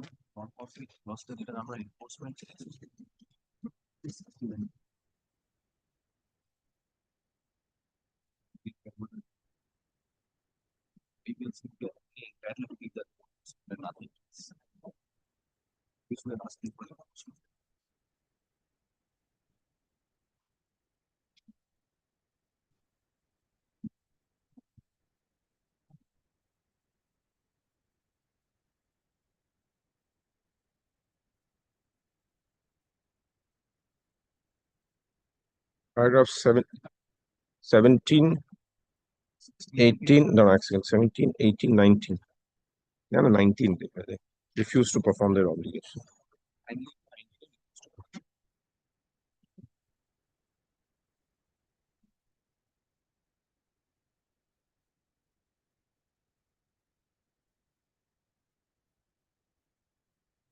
So you say basically that the defendant number 1 did not fulfill its obligations under Correct. the geodated Correct. such and such. That's my Malad. That's the relief, and that's on merits. Whether Malad they did or did not, Malad, that's Malad a different Correct. issue. Correct. Which Malad is not really, cannot be the subject matter of Malad. Now, Malad, can you look at 49 onwards, you said. No, 41 onwards. yes.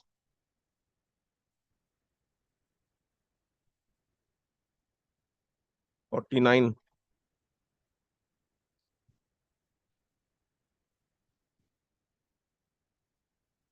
So I'm not going into the merits of the matter because with regard to non-compete clauses, and I'm saying they owed money to me and 4950.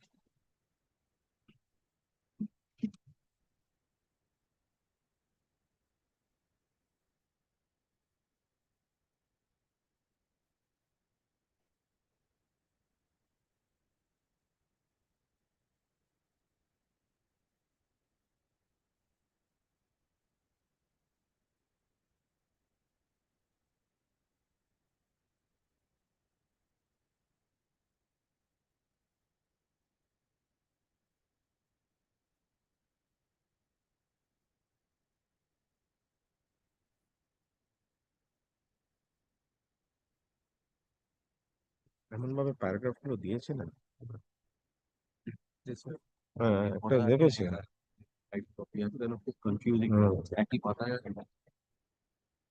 52 also.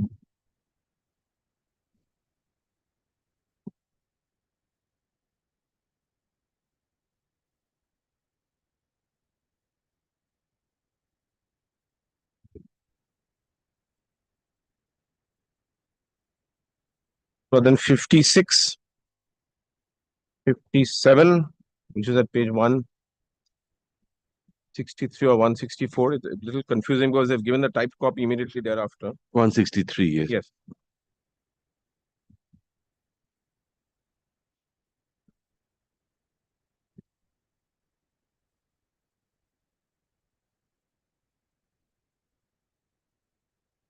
And 57 is also very important.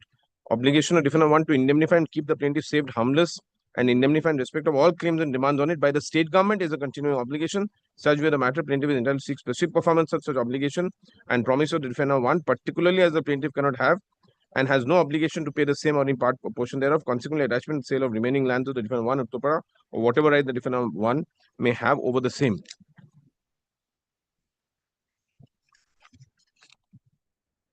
Then 58, as the owner of the project land, plaintiff is legitimately entitled to develop the same without any fetter or restriction, subject to the plaintiff complying with the plaintiff's legal requisites. Therefore, notwithstanding the fact that the plaintiff had complied with all laws and had made all accompanying payments for obtaining requisite permissions, approval, and sanctions for development said project land, only on account of defaults of defendant 1 to defendant 2, there should not be any sufferance of damage and loss upon the plaintiff whatsoever remote in nature, for which the plaintiff should not have been made responsible any time. State government has still invaded plaintiff right to the property, and plaintiff continues to be subject to such risk in future also. No standards and such. Then 59, likely to disturb possession. Then, my lord, 61. 60 and 61. I'm sorry, my lord. Just 60 and 61 also. Because this order to rule 2 was in respect of arising from that cause of action, nothing to, my lord, with the other suit which we have filed. But this was granted or not granted? My lord, I don't see, my lord, it was not granted. My lord, I found section 80, subsection 2, my lord, leave was given, but my lord, then 61. Subject man relation where present cause of action Uttarpada Hooghly within the jurisdiction, particular demands raised with different also raised in respect land, jurisdiction received trial. Then, my lord, the prayers, my lord, will find, my lord, at page 169. Directing decree directing defendant 1 to pay the dues of defendant 2 state government under GO 13 September, save the sum of rupees and such payable by the plaintiff 4% non-competitive respect lands developed in a period of 5 years. Decree directing attachment and sale of remaining lands of the defendant 1 at Uttarpada more fully described and different schedule. Then, my lord, 171 here to and whatever right or interest that the defendant 1 may have. Then C is decree directing the defendant number 1 to indemnify. So indemnify and to keep the plaintiff safe and harmless all class claims and demands. Then D is declaration, defendant obligation and the assignment agreements confined to making payment of 4% sale proceed developed area, sale project land during the revived terms of 5 years, commencement of construction, or till the date of the defendant 1 does not compete with the plaintiff, whichever is earlier. Then E, decree directing defendants to accept the sum of rupees and such after adjusting sum of rupees 5 crores already paid tendered by the plaintiff to a defendant to state government for on behalf of the defendant 1 full and final settlement. Then decree of perpetual injunction restraining the defendant 2 state government from revoking, suspending, or withholding any permission, approval, clearance, no objection granted to the plaintiff or required by the plaintiff for the continued development project land, ground of any default in the defendant 1 to make payment. Then G, decree of mandatory injunction directing defendant 1 to continue to perform its obligation under the agreements with the plaintiff necessary to enable the plaintiff complete its construction of the project land. Then H, decree of perpetual injunction restraining defendant 1 from acting in breach of any of its obligation under the agreements which in any manner impair or hinder plaintiff. Now, my lord, kindly look at, my lord, the High Court suit now, which is, my lord, at page 30. Sorry, my lord, page 1. No. Page 3.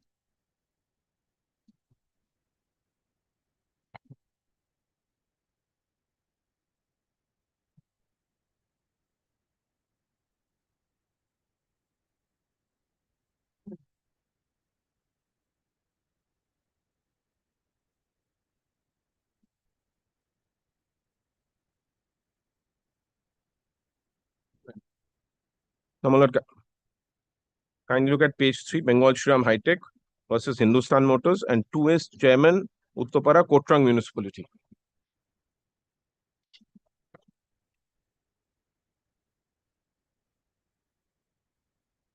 This 2.83 crore you paid towards municipal dues? Yes.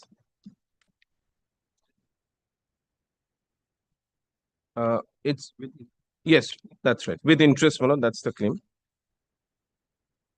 23 says 1 crore 74. Page 12, my lord, paragraph 23.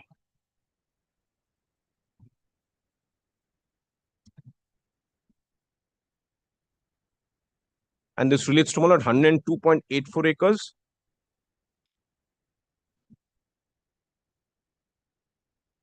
Of, my lord, the 314 acres. And then, my lord, my relief is at, my lord, page 17. So simple money decree. Simple suit, my lord, with regard to that, my lord, has, my lord, other complications. With regard to, my lord, that and, my lord, there are letters, my lord, which page 20 so 5, my lord, onwards, my lord, is the letters, my lord, of demand.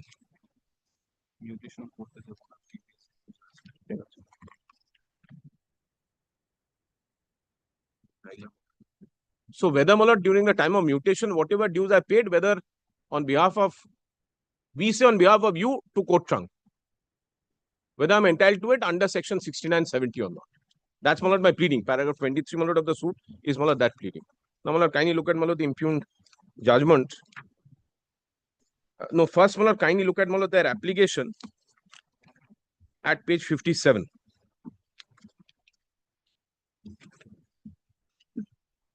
The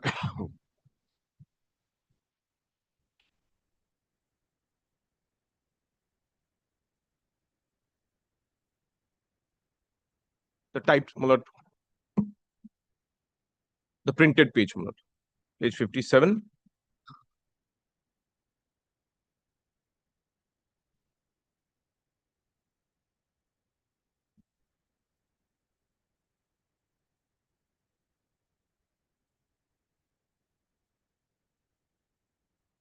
First, my lord, they say paragraph 3, I don't know how they suppress substantial material facts. Then 4, they say prior suit. Then, my lord, they set out the reliefs. Then, my lord, paragraph 6 is legally not correct, but I state the plaintiff was sought leave under order to rule 2 before the court. In the further relief should be claimed before the said very court. That's not correct, my lord. Order to rule 2, my lord, has no such, my lord. Then, my lord, paragraph 7, they say, I state subject matter title suit 162 and CS number arise out of the same and is between the same parties. That is also, my lord, not correct.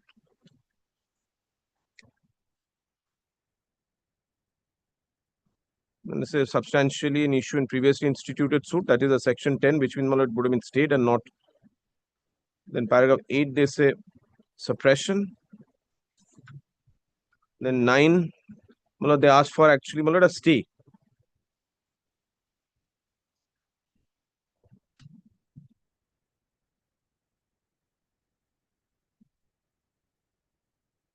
Then 11,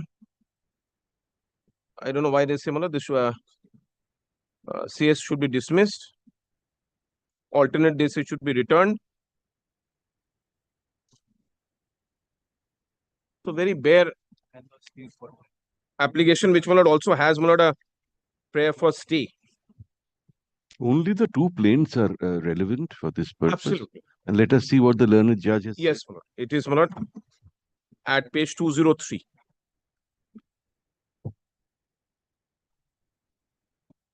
And I just showed, my lord, the application because, my lord, I find, my lord, from the impugned order, the suit has also been, my lord, dismissed on the ground, my lord, it's a commercial suit. Oh. But there's no ground firstly taken. And the learned judge, my lord, says, because I've said, my lord, I've asked for interest, saying that, my lord, it's a commercial rate of interest. So, my lord, the learned judge holds, my lord, it's a commercial transaction, my lord, between the parties. My lord, page 203, 204. But would it be not commercial? Would it not come within the definition clause? I'm, my lord, only saying Kotrang municipality, my lord, I've paid. I'm asking, my lord, for it back. So it's not a reimbursement so far I'm claiming. I may be legally entitled to it, not legally entitled to it. I'm saying I've not paid that money gratuitously. This was a... Yes. Then, my lord, paragraph 1.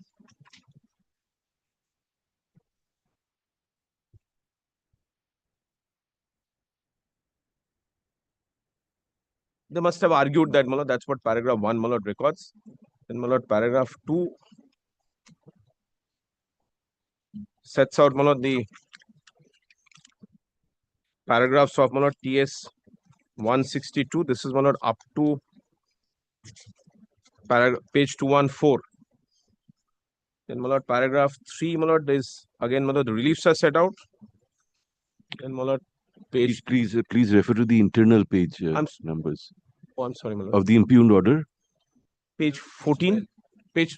Internal page 14. I, my lord, started, my lord, by showing, my lord, paragraph 2 of, my lord, the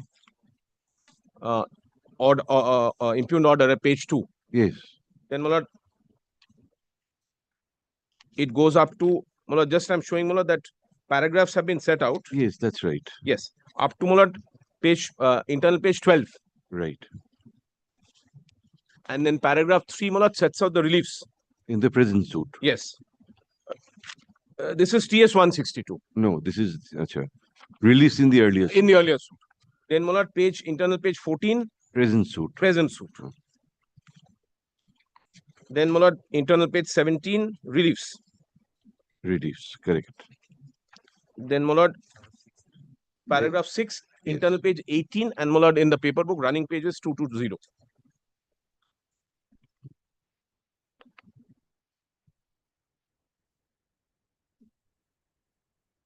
Both the suits filed by the plaintiff are connected with the same property.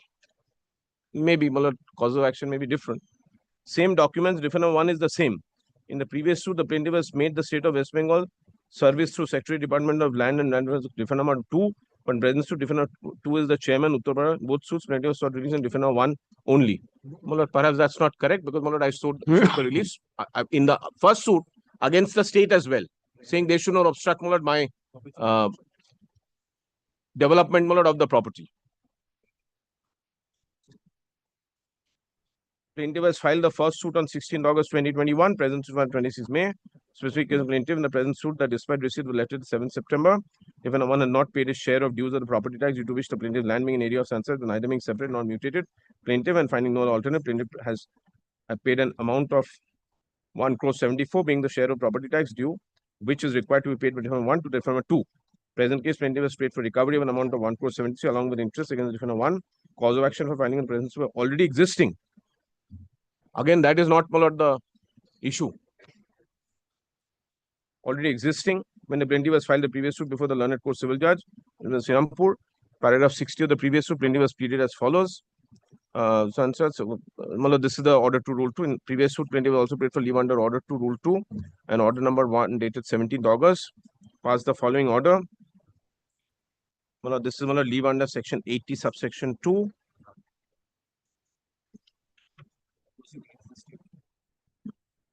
Then, my lord, page 20. Then paragraph 10. Now, order to rule to set out, very important, suit to include the whole claim. Every suit shall include the whole of the claim which the plaintiff will make in respect of the cause of action. But a plaintiff may relinquish any portion of claim in order to bring the suit within jurisdiction. Relinquishment part of claim where a plaintiff omits to sue in respect of or intentionally relinquish a portion of claim, he shall not afterwards sue in respect portions omitted or relinquished. Omission to sue one of several reliefs. Entitled to more than one relief in respect of same cause of action may sue for all or any of such relief, omits except with the leave of the court to sue for all such relief, shall not afterwards sue for any relief. Purpose rule and collateral seeking offense, that is, my lord, not relevant. Then, my lord, paragraph 11. 2014 6 SCC, my lord, is referred to.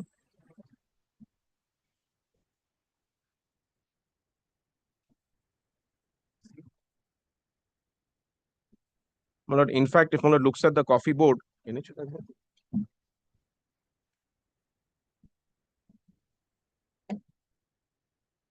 principle was, my lord, will find, my lord, the quotation a plain read in the middle, my lord, light of the above from a plain reading of order to rule 2, it emerges if different reliefs and claims arising out of the same cause of action, then the plaintiff must place all its claim before the court. One suit cannot omit. Just consider what is passing through my mind is your basic cause of action in the earlier suit was non-compliance of the obligations of the defendant number 1 under the arrangement. Now, one such obligation would also be payment of the property tax. Because, my lord, there are certain specific obligations which vis-a-vis defendant number 2, which is the state. I see. So there, my lord, it is confined to defendant number 1's obligation vis-a-vis the state.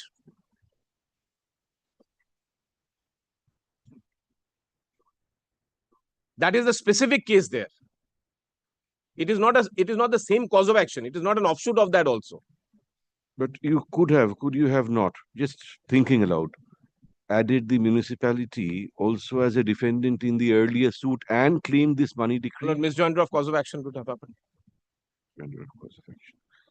Why would it be so? Because I would have to, my lord, come on a different cause of action under 6970 to say that I paid municipality. It may relate to the same property. That is irrelevant. It is what I'm enforcing is very important. Today, my lord, that is arising out of only my obligation or his obligation so far as, my lord, the state is concerned. And that is why, my lord, in page internal page, my lord, will find the reliefs. My lord, this comes back to the relief ones, my lord. Internal page 12.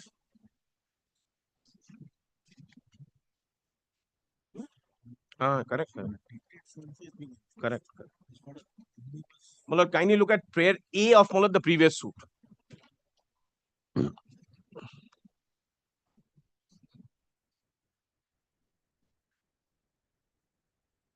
Decree directing the defendant number 1. This is really to protect yourself from the claims made by the state in respect of the property.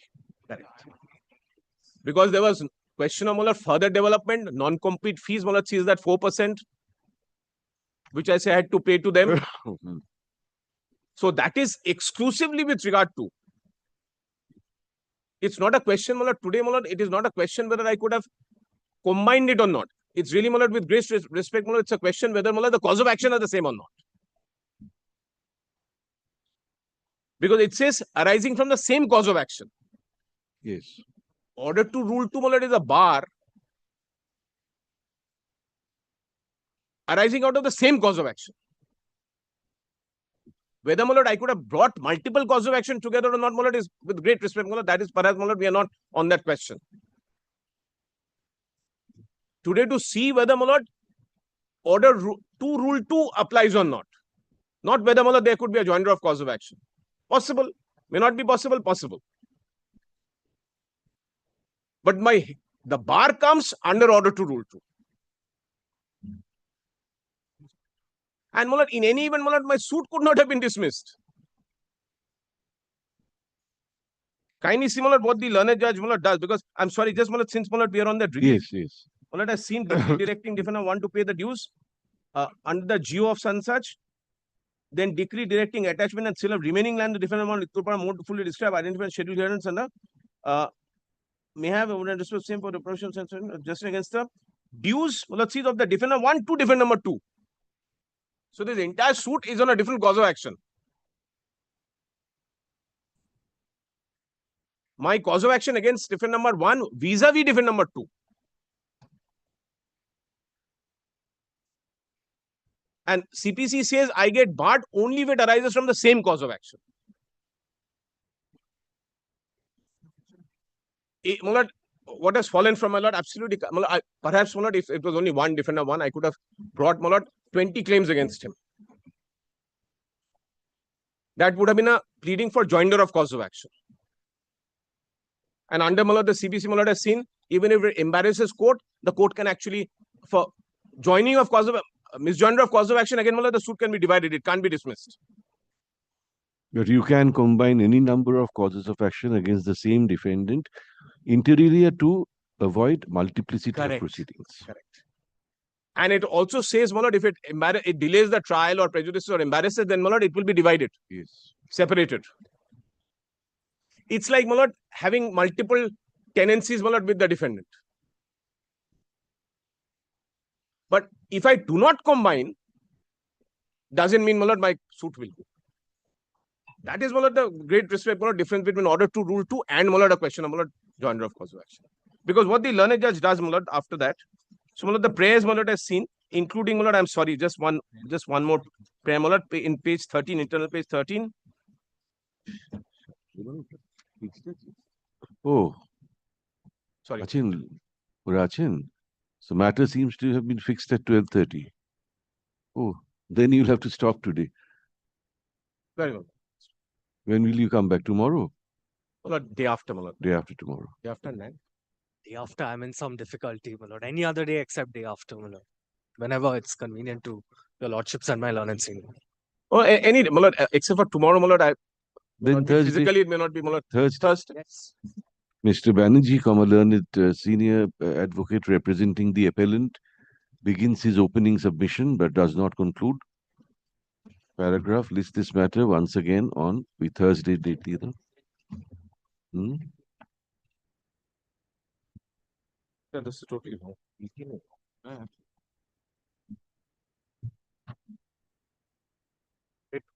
Grateful. Item 9. But I appear for the respondent. Unless I will appear for the appellant. Please.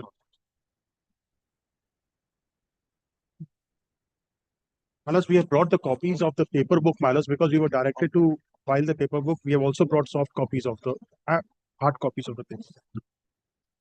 We need one more copy, two more copies. This is volume 1 and 2, Manoj. Very well. And then there is one for the opposite side also. It's up. All right. Compilation. The compilation helpful for you to go the numbers.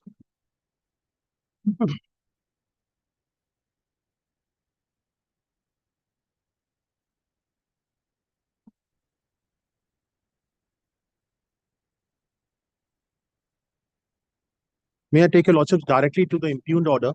Yes. Malus of volume 2, Malus, page 296 to 300. 1 second, sir. এই কোনটা হলো রত্নাঙ্করটা? Yes. 11. আচ্ছা।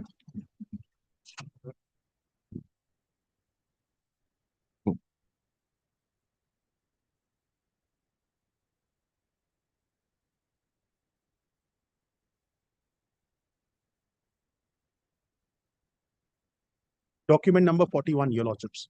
This is the impugned order Please, your lordships. dated 26th of September 2023. Please, your lordships. Yeah, we'll see it from the memo of appeal. Easier for us. Please, your lordships.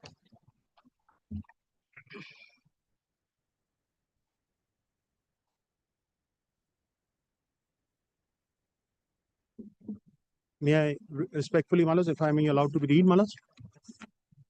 We'll just go through the order hurriedly. Please, please.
Yes, sir.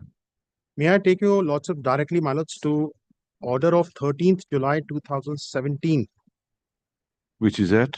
which was the order, Malas, in the compilations only, Malas, and I'll just tell you lordship the page number.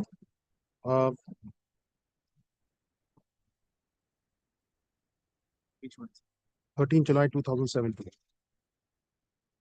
Malas, it's page number 252 of the second volume 2 compilation, which I just passed on to your lordships.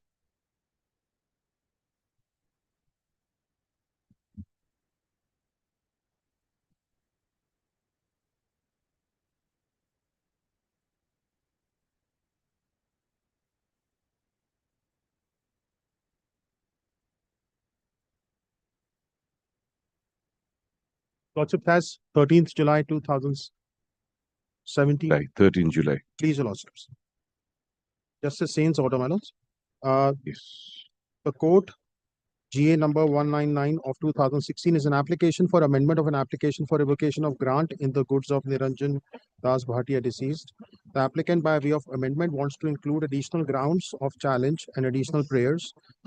It appears from the proposed amendment that only the prayers are sought to be amended and there is no additional ground included in the petition.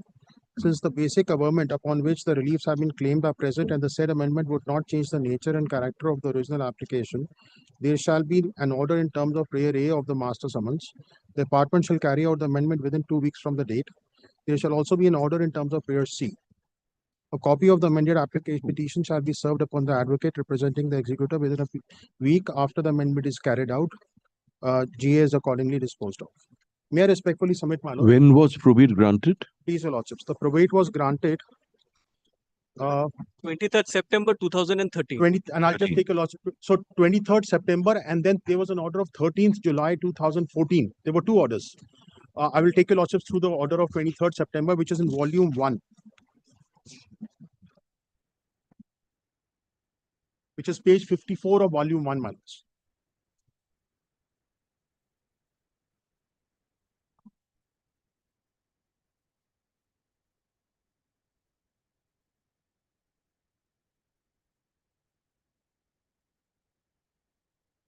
Page? 54 of volume 1. There are two page numbers. Yeah, so one would be 39, or the one which is on top. The side. Yes. On the top, 54. 39, 54, there are two numbers there. Correct, 3954. 23rd September. Document number 9. Yes. In view of the undertaking filed, let steps be taken for grant of probate. All parties are to act on a photostat copy of the order as on a usual undertaking. Now, may I take a lordships to document number 6, which is 46 to 51.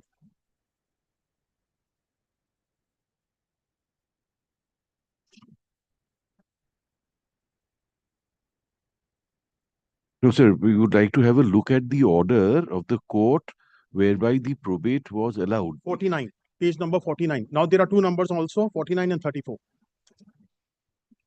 This is the type copy.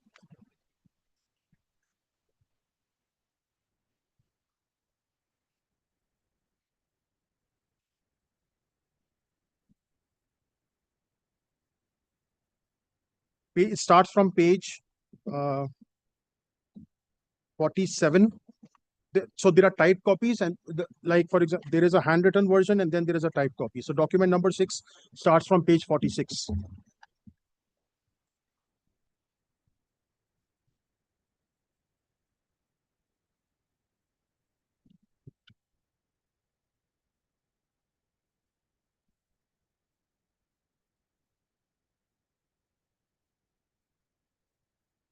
Very well. So 23rd September 2013, probate was granted. Yes, and then published on this 13th of January 2014, which will lordships. Which is that? Lordships read from page 46 to 49. The last 49 has the last line has the date 13 January 2014. Very well. So what happened, my lords, is that the previous counsel or advocate on record, they asked for recalling of the order of 13th of January 2014, but by mistake or an error did not recall an order of 23rd of September 2013. We moved an application seeking amendment to the prayer clause for revocation to include 23rd September 2013.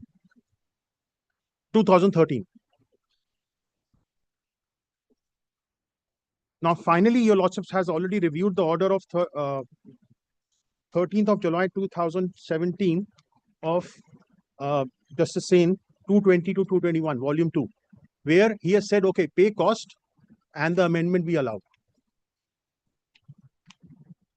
We paid the cost within the time frame. We followed up with the registry. My lords, for some reason, it was never accepted. Then what happened, your lordship, is now if your lordship was to review volume 2,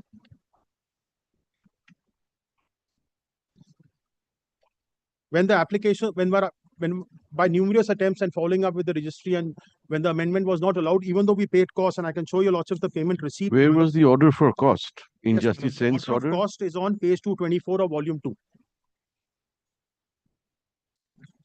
Malos, I, with respect, would say there has been a mishandling, from the advocate on record side.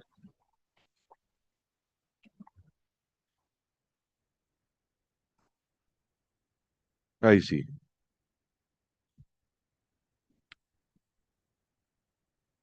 So for, And then we have paid the cost. 1 year, 3 months, you did not carry out the order. My instructions are, my lords, that we were following up with the registry, and then the payment of cost order happened. And then on page 276 to 278, lordships can see the receipt of the payment of costs in compliance of this order.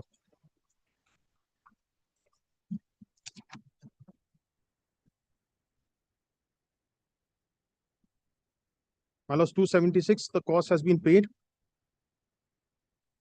on 28th November 2018. Mr. Deora and company were handling, my lords, they were advocate on record, previous advocate on record.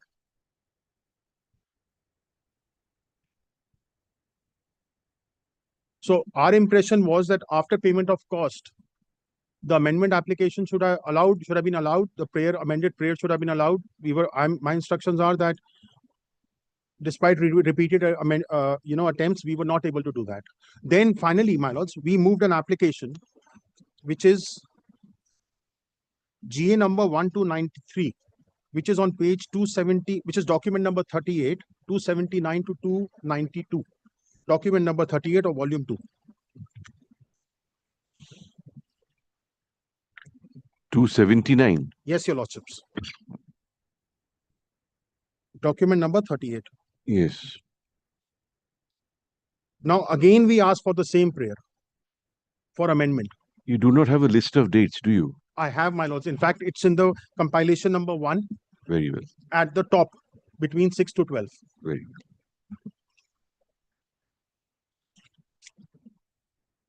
Yes, 279. 279, we moved finally another application seeking amendment, even though we had in the earlier application, as I've narrated, paid cost. No, allow me to complete, sir. Then, the chain of thought gets disturbed, please. So, 1293 moved another application.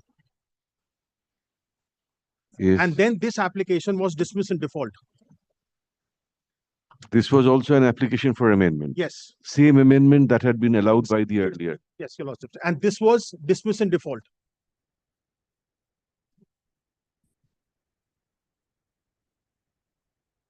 Yes.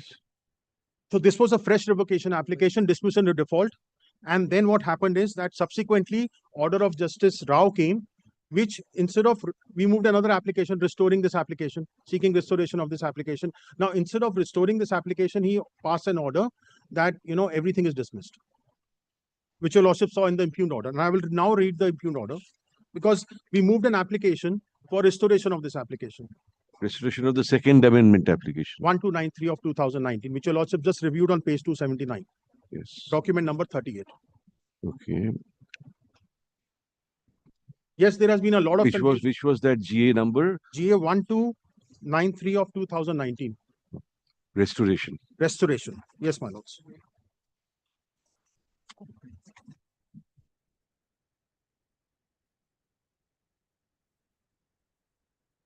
(3134) of 2018.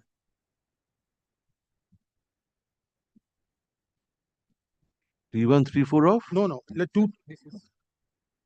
28. Sorry, my lords. 28. The restoration application, my lord, was GA 2986 of 2019. Yeah, 2986. Right. Sorry. GA 7 of 2019. Huh? A new number? GA 7. So, my lords, there is a new number. So, old number is 2986 of. We have got it. New is GA 7 of 2019. Yes. So now lordships was to review the impugned order again, which is on page the order of dismissal and default is, my lords. There are 293.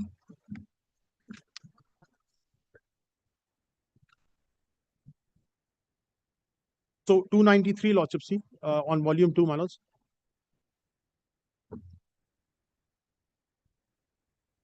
So 1293, which was moved for second amendment application, it was moved and it was dismissed in default on page 293. No, sir. What was dismissed by the impugned order was the application for restoration of the second amendment application. Correct. So I'm just showing you lordships the order of the second amendment application, which was dismissed in default. The dismissal for default order? Where?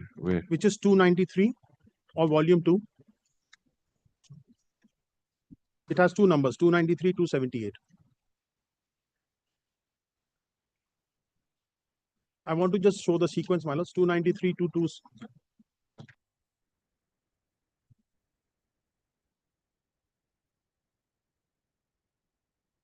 Yes. After this, we moved an application for restoration of this application and then the impugned order.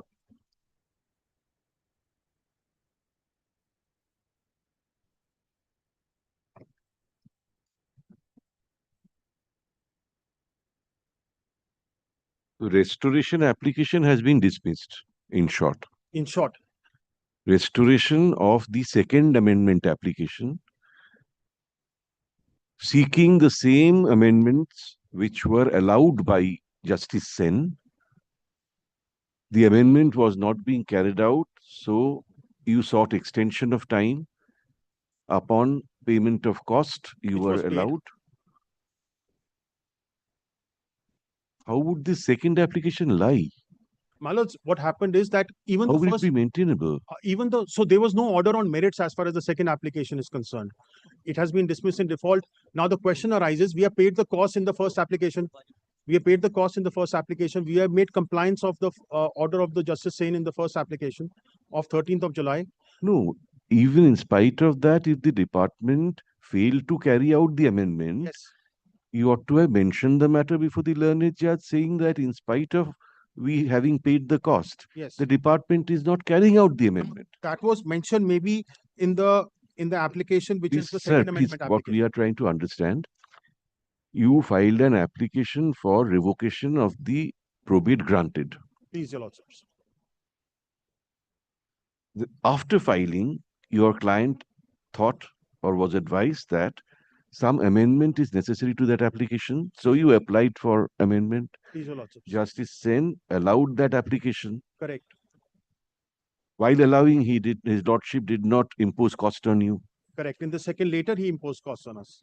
Your clients, for whatever reason, failed to carry out the order of amendment. Thereafter, you approached learned single judge once again.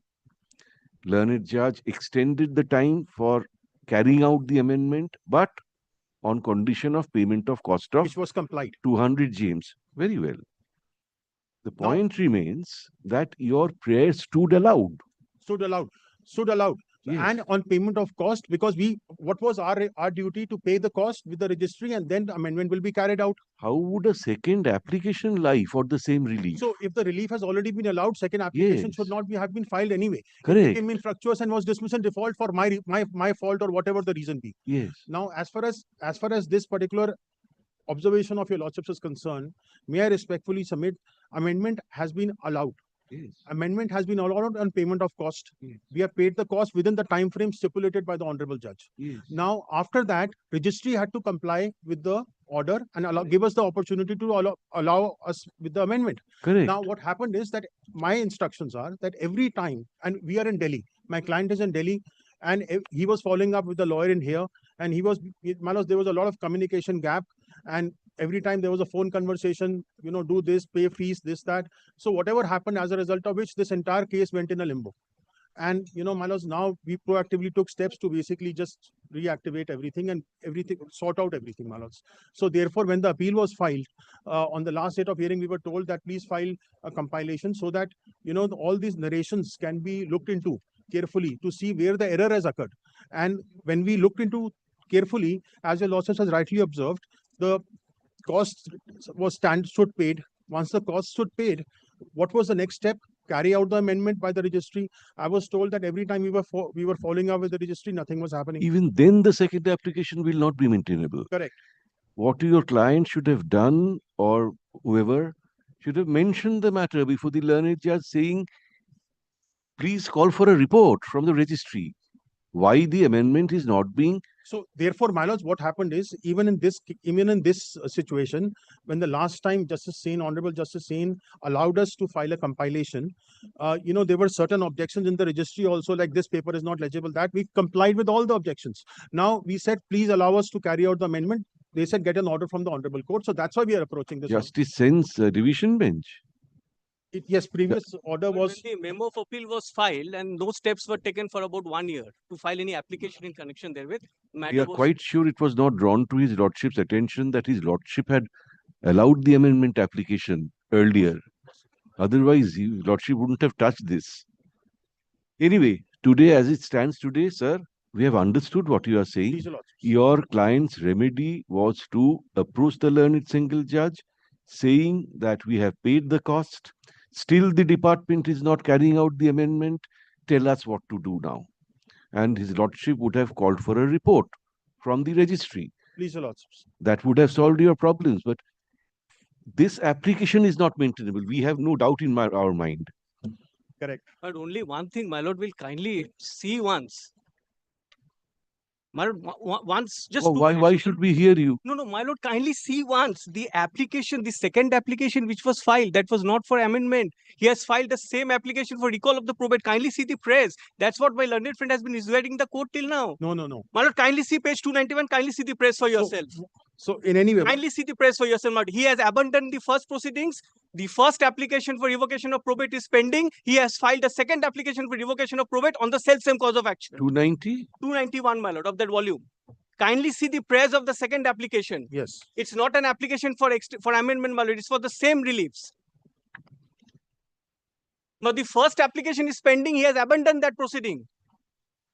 But this has been dismissed in default. Rightfully, because it is not maintainable. It's barred by res judicata. Two applications on the same cause of action are pending before this court. My lord, res judicata, with my due respect. But kindly see the press, and my lord, kindly The principles of section 11 res judicata are very different, my lords. There has to be adjudication on merits. And my lord, between the kindly same parties. Sir, let me, after you finish, let me. No, but wrong argument can't be placed before this. No, it's not a wrong argument. Res Kindly see the judicata, press. section CPC, 11 CPC, please see. And my lord, kindly see the. Which is the first application for revocation? My lord, GA 221 of 2016. Where is it? My lord, that is at page.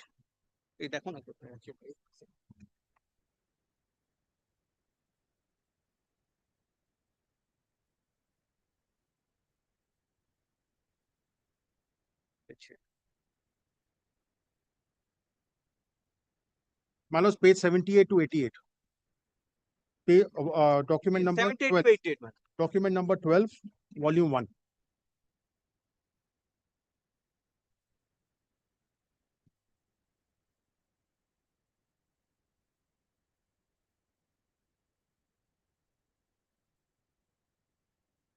But when Justice Sen by his order of 22nd of November 2018 imposed costs and extended the time to carry out the amendment, my lord, that was not done. And that application was pending.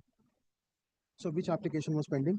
The earlier GA 221, my lord. And my learned friend has abandoned the entire proceedings and has filed a fresh application on the same cause of action.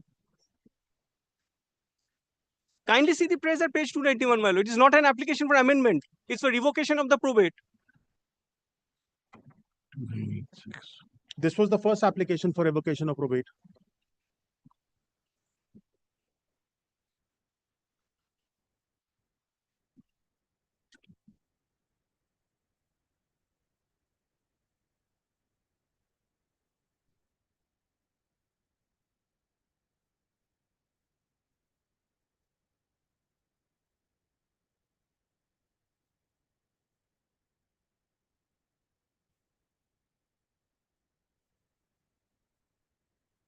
My lord, as the situation stands now, my lord, there are two applications for the same cause of action. This single judge has rightfully dismissed the application, but has not been maintainable. Yes, you complete your submission, sir. Please, your lordships.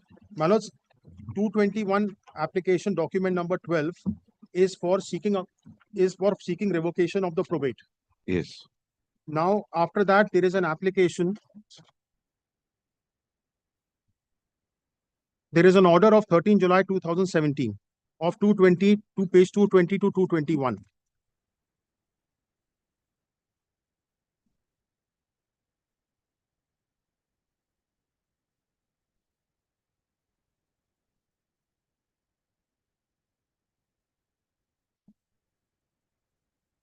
Justice Sen has granted us time. Within 2 weeks, please carry out the amendment and pay the cost. We paid the cost, my lords. On page 220, on page, no, the cost, order of the cost is document number 28, 22nd November 2018.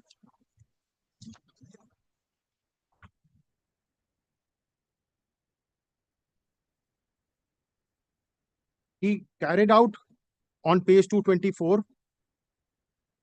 the payment of cost order. On page 276 to 278, we have paid the costs within a period stipulated in this order.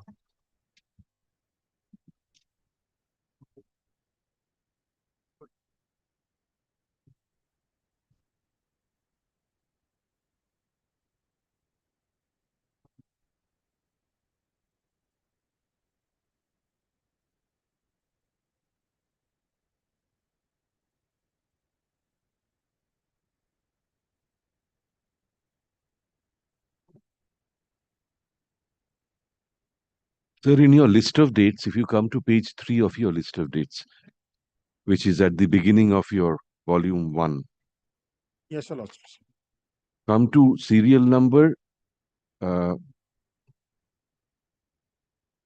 11.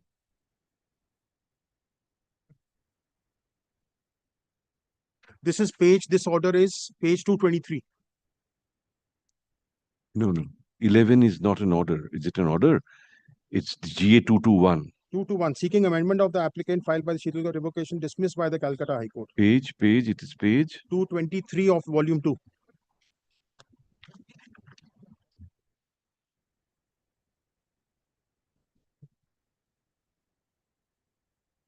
No. So 221 got dismissed in default also. Dismissed because of not carrying out amendment. Where you have described GA 221 as an application for amendment of the revocation application. That is how you have described. Look at serial 11 again. Yes, my lord. GA 221. That's a mistake on my part. That's a mistake on my part. No, that's a mistake on my part. It was the basically an application for seeking revocation of the probate. How would that lie if the earlier application was still pending or is still pending? My lords, so therefore, let's see 221 prayer, my lords.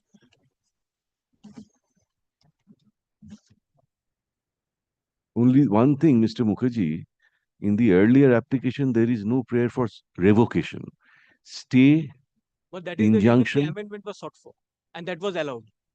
So, my lord, if the amendment was allowed, and if the application is still pending, my lord, how can a second application? Have you included the amendment application, which was allowed by Justice Sen? Is it there in this compilation? Amendment application, which was allowed by Justice Sen. My lords, Lordship may kindly give me time to file that, my lords. I will include that in the compilation. I can't find it. I will include that in the application. It's there in the paper book, my lord. If the lordship takes up the paper book, it's there. It's at page 198 of the paper book.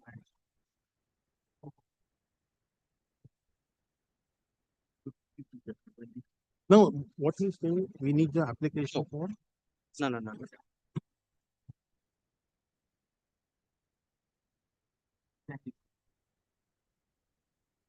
And then next order application was allowed of GA. So, my lord, sorry, I stand corrected, my lord. That's an application for restoration of the previous order. But that amendment application has not been in. So one more thing which I want to mention, and I know, my lords, basically there are too many applications and too many orders, and there is little bit of 223, your lordships, of the second volume. Yes.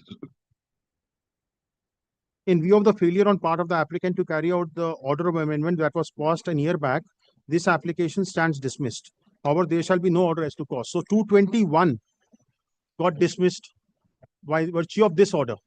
That was never restored. And then what happened is 224, next page, document number 28, which is just 2 months later, 22nd November 2018 order. The title is GA 3134. This is the restoration application.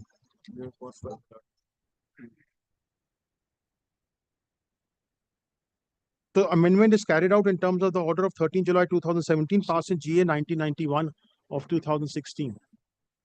This GA 3134 Yes. was an application for restoration of 221. My lord.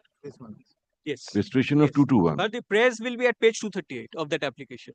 Kindly see the first prayer. It's for recalling of the order of 4th September. 238. 238.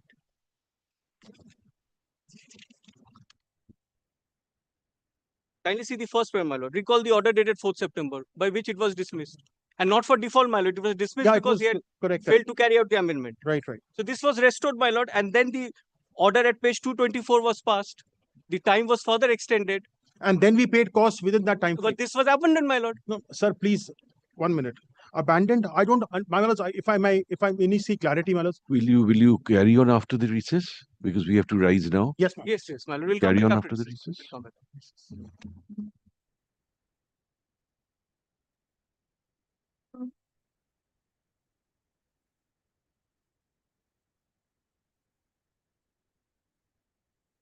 चलो मैं जाऊंगा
My learned friend starts, my lord, this is the application for amendment your lordship was looking. My lord, kindly sees page 19 of this application, prairie, the proposed amendment. Sorry, my lord, only one copy I could manage in the lunchtime. But page 19, prairie, that was the proposed amendment. Yes, sister. Please, your lordships. You're from Delhi. Yes, my lords. Very My lords, I don't have the copy of this application. Can I just review it? Yes. This is the prayer. So therefore, you see, this prayer has been allowed by Justice Sen. Yes, my lords. May I just take your lordships to the impugned order? Yes, we have read it, but if you want to place it. I just want to mention one particular thing and one small aspect so that I want to narrow this entire discussion on one aspect. Page 298, lordship says, paragraph 2. This court finds that the application filed by the petitioner being GA 1293 of 2019 is not maintainable, as has also been observed by Your Honor. As this court has already passed an order of 22nd November 2018 in GA 3134 of 2018, allowing the petitioner to carry out the amendment, but the petitioner has failed to carry out the same. Now, lordship has rightly observed, my lords, the second application is seeking the same relief which 221 was seeking. The earlier application was seeking revocation of the probate of 13th of January and then 23rd of September. As far as this particular observation is concerned, the second part of the observation, which says that the petitioner has carried out the amendment, allowing the petitioner to carry out the amendment, the petitioner has failed to carry out the same. My respectful submission, lordships, is I will take your lordships to the 22nd November order and the payment of the cost order. 22nd November 2018 order said, pay cost and carry out the amendment. We paid the cost on 28th of November. Yes. 22nd November order is on page 224, lordships.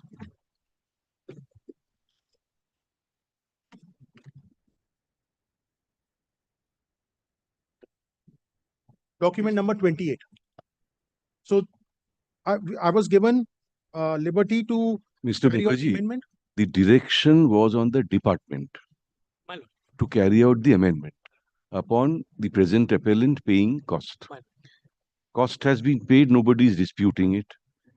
If the department defaults, But then subject to what your lordship no, we are not going to allow this appeal. We are not on that. But he should have ideally taken out an application. Should we not direct the department to carry out the amendment? But then this appeal has to go, my lord. That is different. But then he has remedies in the application which is pending. He can take out, if your lordship so feels, your lordship can direct, definitely. I think so. Because that application is still there as on record. Application is disposed of. Yes. Sir, we are not impressed with the merits of this appeal. Let us be frank. Your 221 of 2016 is pending. An order has been passed permitting your client to amend 221 of 2016. By that amendment, the prayer for revocation also comes in. Therefore, second revocation application is clearly an abuse of the process. And what has been dismissed for default is the second revocation. Learned judge refused to recall that order of dismissal. We think rightly. Correct. So we will dismiss this appeal and direct the department to carry out the amendment that Justice Sen has allowed. Please, your lordships. Absolutely. All That's fair, my lords. ঠিক আছে?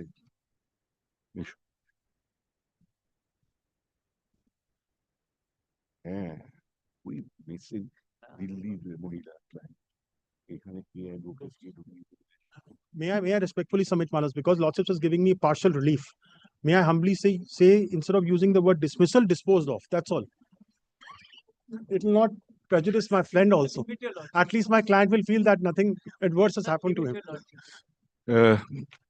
A judgment and order dated September 26, 2023, passed by a learned judge of this court, dismissing GA 7 of 2019, bracket old number GA 2986 of 2019, bracket close, comma, is under challenge in this appeal, paragraph. The relevant facts, comma, briefly narrated, comma, are that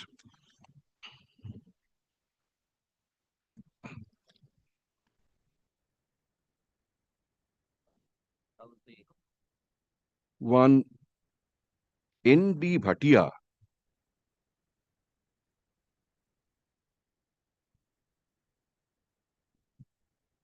passed away, leaving behind what is said to be his last will and testament. Stop.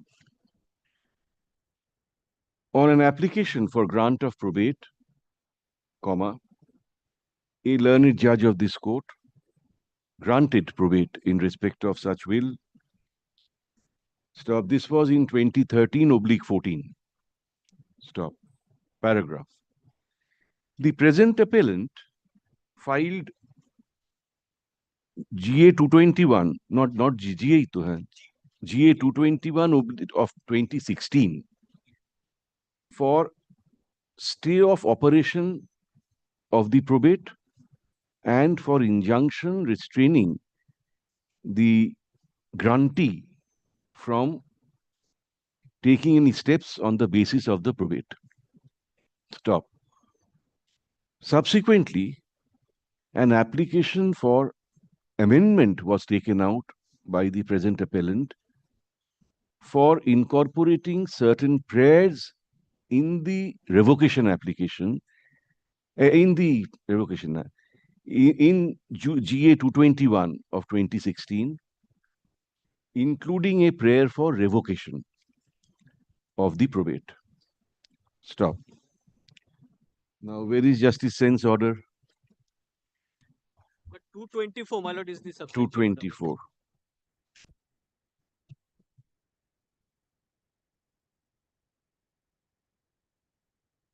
But the first order is at page 220. 220, The yes. initial order, Yes. in July 2017. Stop. That amendment application being GA number 1991 of 2016, 1991, was allowed by a learned judge of this court by an order dated July 13, 2017. Stop. The department was directed to carry out the amendment within 2 weeks from the date of the order. Stop. Paragraph. It appears that the order of amendment was not in fact carried out. Stop. The appellant herein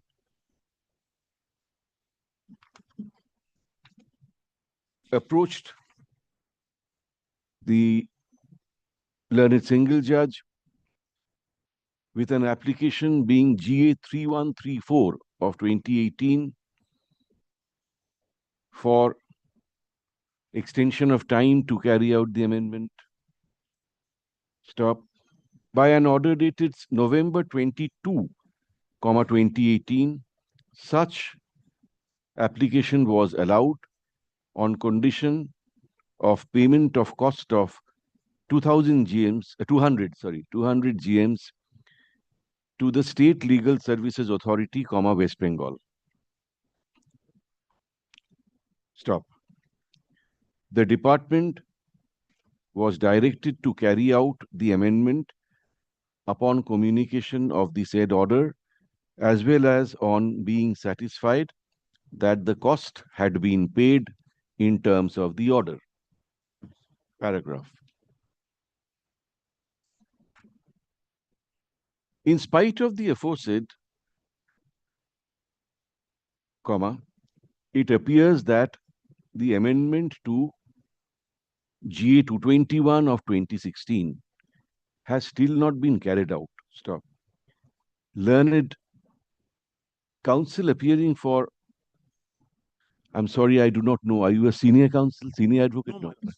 Learned counsel appearing for the appellant says that the cost was duly paid Page 276. by the appellant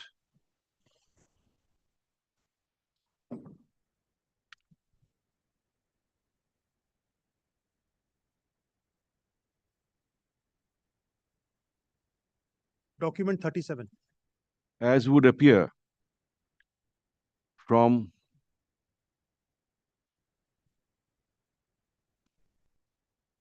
Page a 276. receipted copy, as would appear,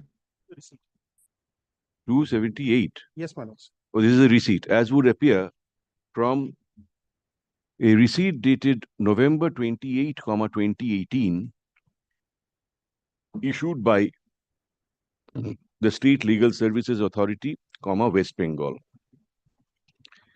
a copy whereof has been included in the paper book filed in this appeal. Stop. Paragraph. It appears that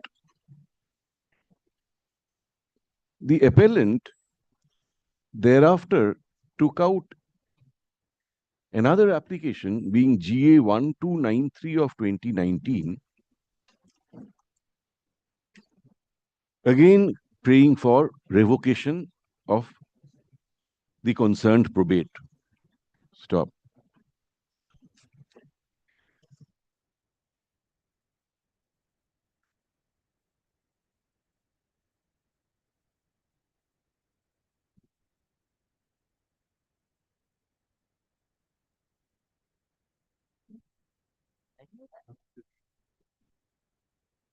That application was dismissed for default by a learned judge by an order dated November 28, 2019. Stop. The appellant herein filed an application being GA 7 of 2019, bracket A, old number GA 2986 of 2019, bracket closed, 2019, bracket closed, for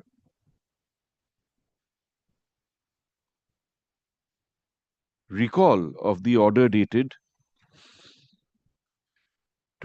November 28, 2019,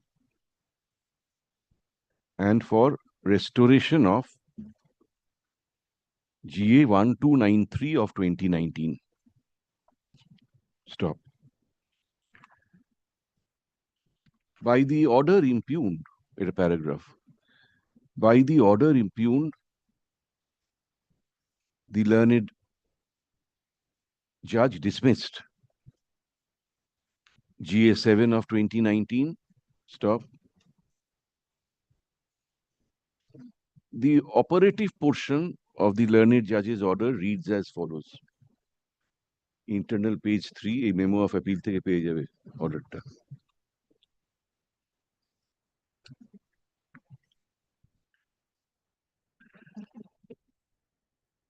Paragraph.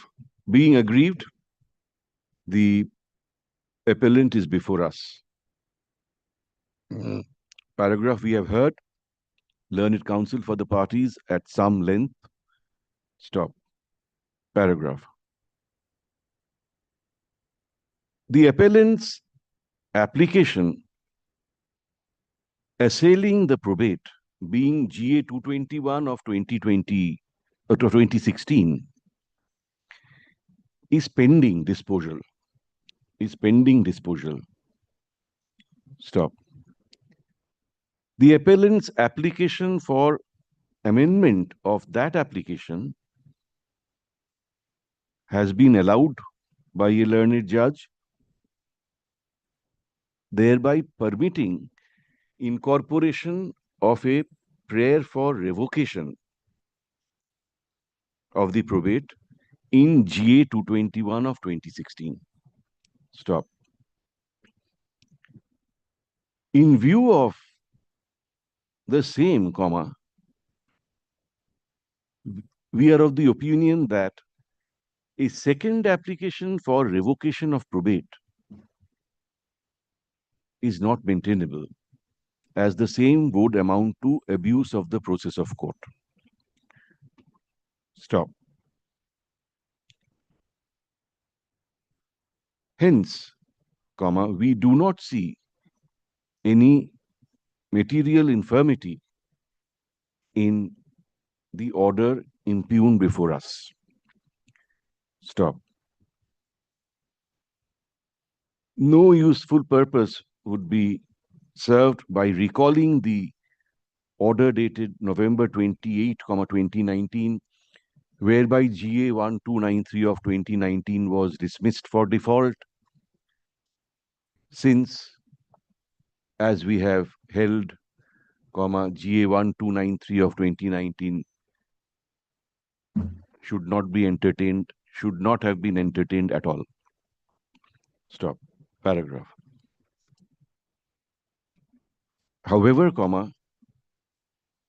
we direct,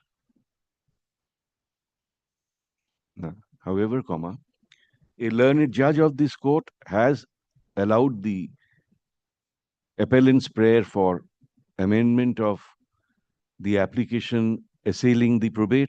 Stop. Such order has attained finality, not having been challenged before any higher forum. Stop. The order should be carried out. Stop. The department is directed to carry out the order of amendment passed by order of amendment dated 13th July. 13th July 2017. July 13, 2017, positively within 2 weeks from date, feeling which the appellant would be entitled to mention the matter before the learned single judge having determination in the matter for appropriate directions. Paragraph, the appeal and the connected application stand disposed of accordingly. Please, Your Lordships. Highly obliged. When Your Lordship is saying that 13th July 2017 order be carried out, just to avoid any ambiguity in Read with. so that the two dates, one of 13th January 2014 and the other of 23rd September 2013, the probate orders. Yes. To include two probate orders, so that the registry has clear direction that why I'm facing hurdle for the last 10 years is that 13 January 2014 order has always been mentioned, but 23rd September 2013 order. Sir, whatever the amendment is indicated in your application, that will be carried out. It has been allowed already, my lord. My only humble submission is for clarification of the registry, because my lord, the client has been moving in circles for the last 10 years. Let it be, Mr. Obliged, And we have granted your client liberty to mention the matter before the learned single judge in case within a fortnight the amendment is not carried out. Please, Your Lordships.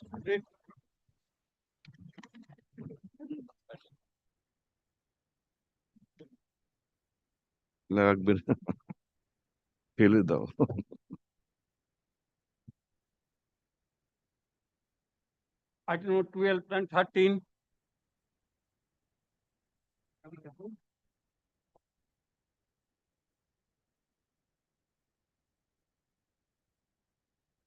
Did the other bench hear it? No. This one? No. Sir, I understand this started here. No. This is a differently constituted bench.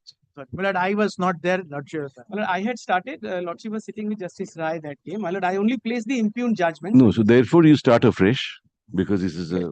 Mr. Choudhury, please. Yes.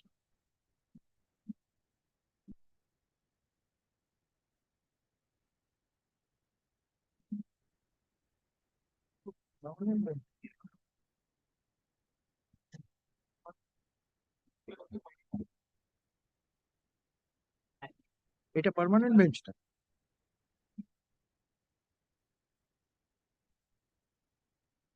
This is now the permanent bench, and Mr. Thakkar is permanently opposing you. That is all right. My lord. Permanence this side doesn't create difficulty. My lord. That side, impermanence creates a lot of difficulty. My lord, I'll just, my lord, before I place the papers, my lord, in a nutshell, in 2 minutes, I'll indicate the point is short.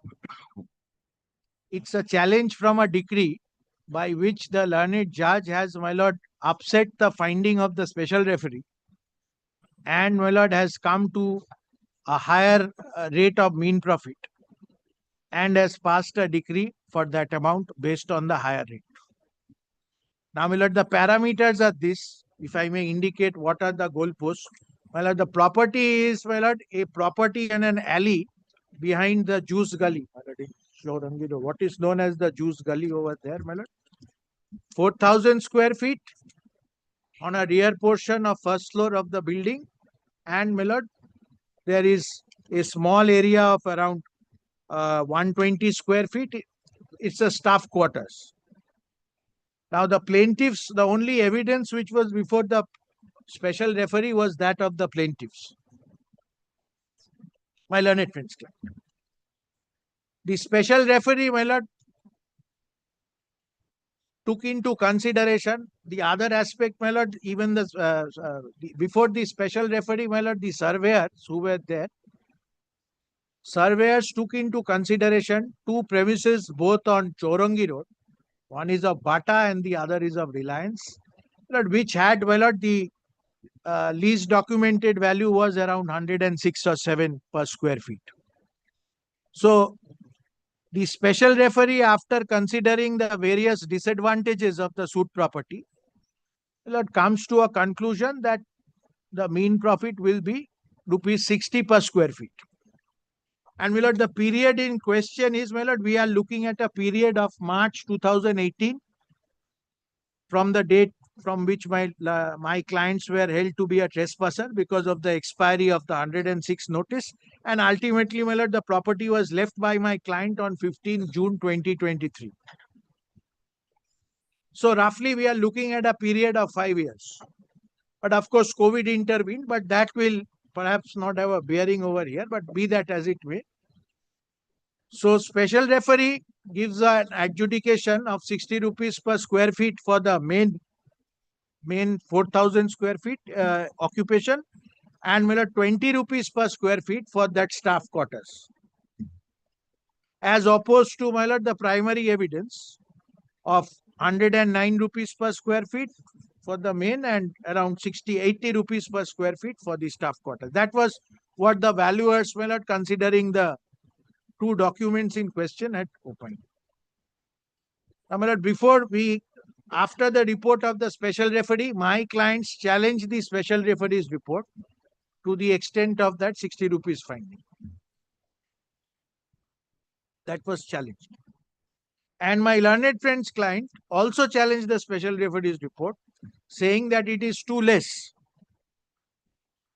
and it should be more. Both the applications were taken up by the learned judge. The learned judge allows my learned friend's client's application, setting aside the finding of the special referee for 60 rupees and confirming, enhancing the rate to 90 rupees. Now, in setting aside the finding of the special referee of 60 rupees, because first I must cross that hurdle, then only I can take your lordships to the fact whether it can be less than 60 rupees or not. Because, my lord, I face a predicament in the sense that before the special referee, I myself did not lead any evidence. There was no surveyor from my part.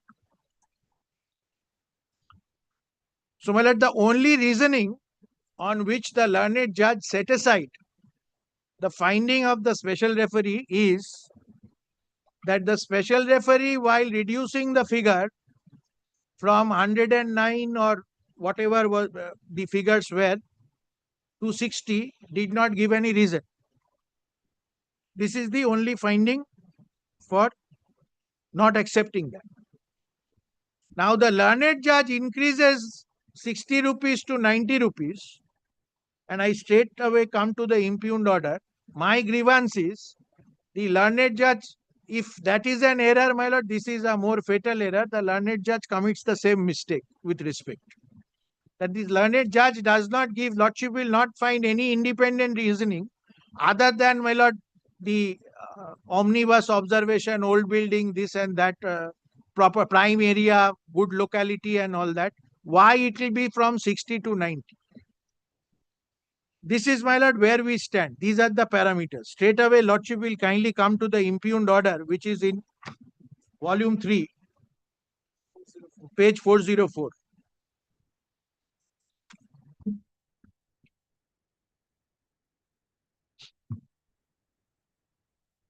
I understand lordship is looking from the memorandum of appeal. I'll refer to the internal pages.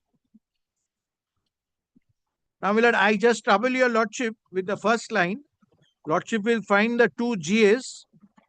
I already indicated to your lordship the two GAs. Now, my lord, I'll only trouble your lordship with the first two paragraphs at internal page 2 of the order, the factual background, and then I'll straight away come to the reasoning. The plaintiff leased out an area of 4,000 square feet on first floor of premises number 9A, Shidu Kanu Dahor, previously known as 9A Esplanade Row, Kolkata 7,69,000. My lord, this Esplanade Row, my lord, this might sound that it is right on the heart of Esplanade, my lord, it's an alley. That is why, my lord, I referred in my opening sentence, I said I referred to it as Juice Gully. That is more popularly known because of the number of juice stalls that are there.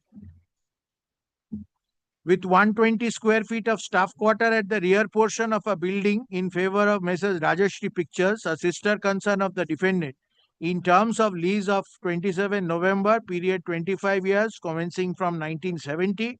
From month of April 2009, tenancy was changed in the name of the defendant. Last paid rent of 10,080.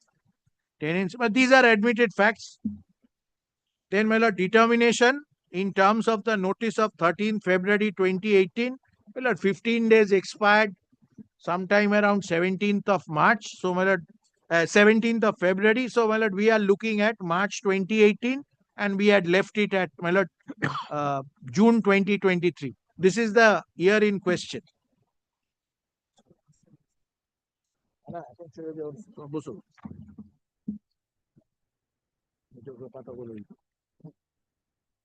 An application was filed by the plaintiff under Chapter 13A.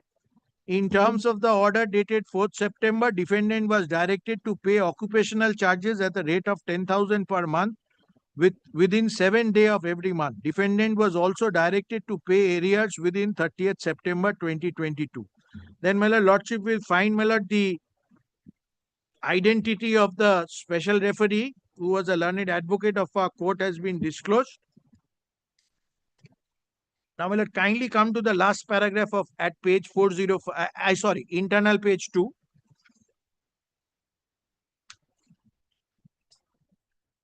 I start from the third line. In the valuation report, the valuer assessed fair rent for the premises at the rate of 109 per square feet and 88 per square feet per month for staff quarter. According to the valuer, fair rent for the premises was 4,36,000 per month and staff quarter was 10,560. The learned special referee filed his report on so-and-so. Special referee assessed mean profit payable by the defendant to the plaintiff from 1st March till 15th of June for a sum of 1,94,20,836.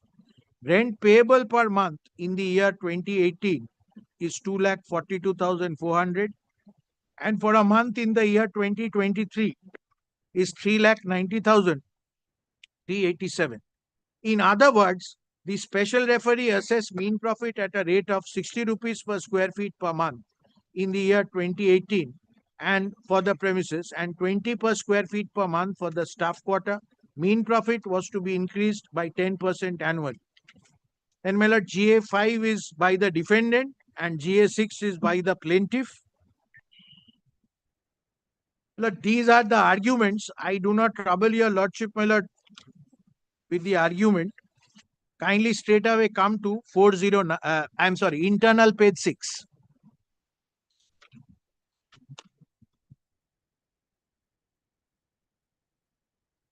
That indirectly I'll come back to the argument because that will be the argument before your lordship. So I just come to your finding. The sixth line from the top, Lordship will find, my lord, the definition of mean profit, as we all know from the Code of Civil Procedure, has been quoted. That is, it is not what the plaintiff would have got, but what the defendant, being in wrongful occupation, is actually earning. Then a tenant continuing in possession after expiry of the lease may be treated as a tenant at sufferance, which is a status a shade higher than that of a mere trespasser. Well, these are well settled principles, and I am already out of possession, so this I am not troubling your lordship. And my lord, Martin Harris has been quoted. Kindly come to internal page 7. I want to read para 19 of Martin Harris. The basis of determination of the amount of mean profit, in our view, depends on facts and circumstances of each case, considering the place where the property is situated, that is village or city or metropolitan, location, nature of premises, commercial or residential, rate of rent, precedent on which premises can be let out, are guiding factors in each individual cases. The learned special referee drawing up proceeding for quantification of mean profit, the plaintiff adduced evidence including testimony of an empaneled valuer. The valuer also submitted his report before the special referee. The defendant did not adduce any evidence, as a result of which nothing is on record to show what amount the defendant thinks proper as mean profit. The valuer in his report stated that the prevailing market rent of similar type of unit in the locality is considered for 76 to 109 per square feet, depending on the location, age of the building, amenities, and specification. So, my lord, plaintiff's own witness pegs the range from 76 to 109. And this is the assessment. In the report, the valuer calculated the prevailing market rent of the first floor of the premises at 109 per square feet. However, in the report, the valuer showed age of the building to be 70 years. Rent of the comparable unit was assessed at 182 per square feet per month. So far as present property is calculated, rate of rent stands at 109 per month, allowing about 40% deduction of rent from the standard rent.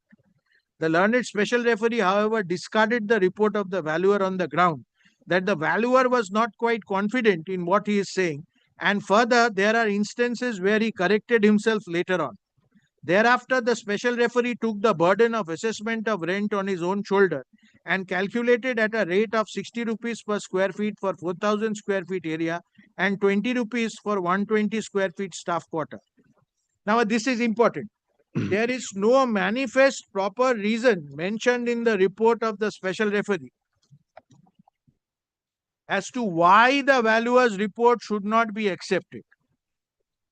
It is admitted in course of cross-examination by the valuer that there may be errors in the report, but it is not wrong.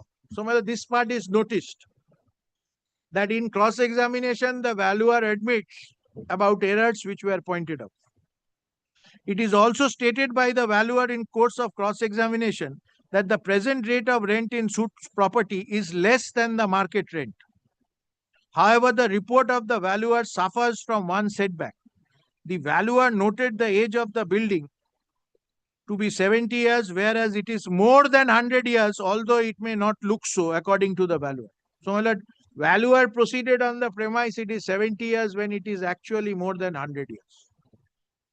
So, these were all considerations which were taken into account by the special referee in coming to that conclusion.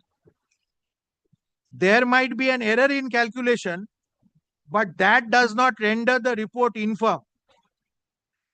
Report of the valuer is more reliable since he is an empaneled valuer of this court and has special knowledge in the valuation of property. Since the building is older than conceived in the report of the valuer, and since the premises suffer certain disadvantages as mentioned above, even though located as the business and commercial hub, more deductions in valuation made by the valuer should be allowed. The building is more than 100 years old, but is not in dilapidated condition. Existence of number of tenants and subtenants indicate building is in well habitable condition. Report of the special referee also speaks that the building seems to be 70 years old. The building is located at the commercial hub of the city. It is one of the prime location.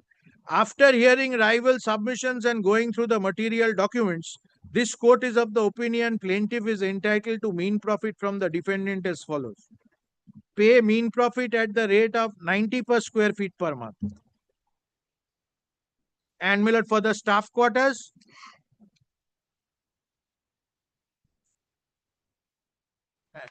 sorry, 90 per square feet from March 18 to June 23 and from 16 June at the rate of 95 rupees per square feet per month.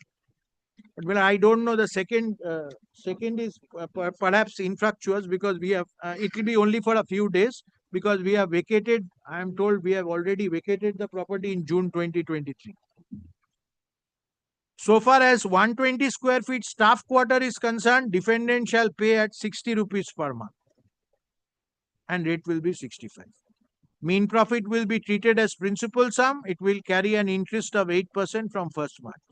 So, my lord, my first submission is that the learned judge commits the same mistake or error which, my lord, the learned judge holds the special referee guilty of.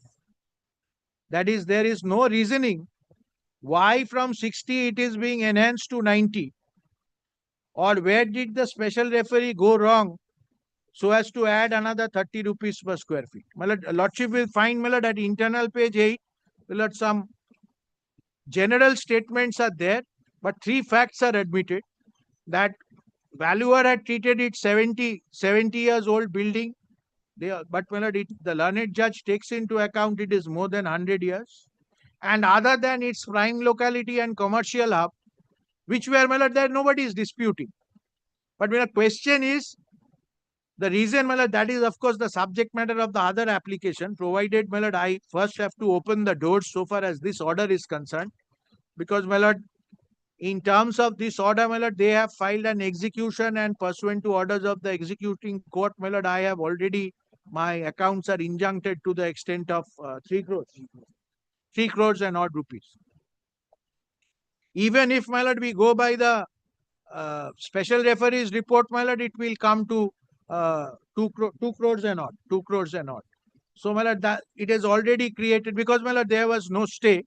I'm not saying they are not entitled. Your client has that kind of money in the bank account. My lord, yes. But this is, my lord, Lordship has seen, my lord, this is Rajashri film. I don't know much about films. My lord, at one point of time, it was one of the very well-known production houses. And till the 90s, my lord, my learned junior, I don't know, recently I am also out of touch.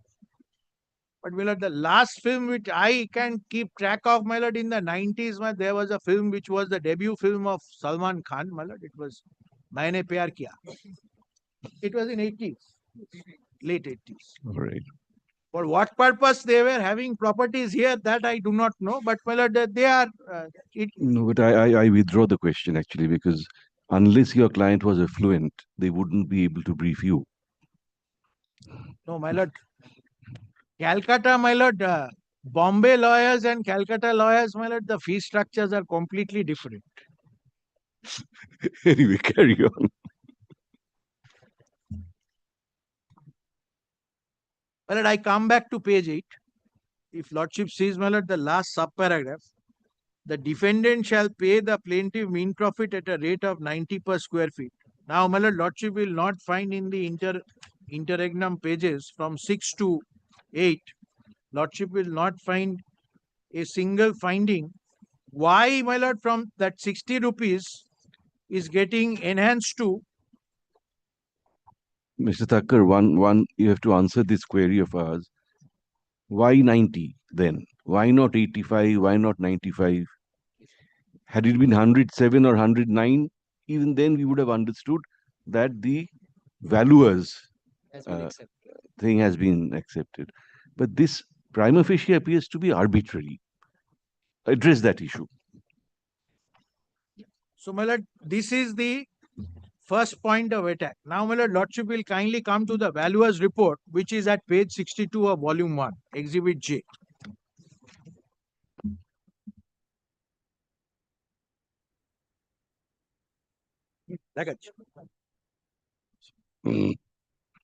Special referee report of all. Page 250 তো আগে এটা দেখিয়ে দিই তারপর ওটা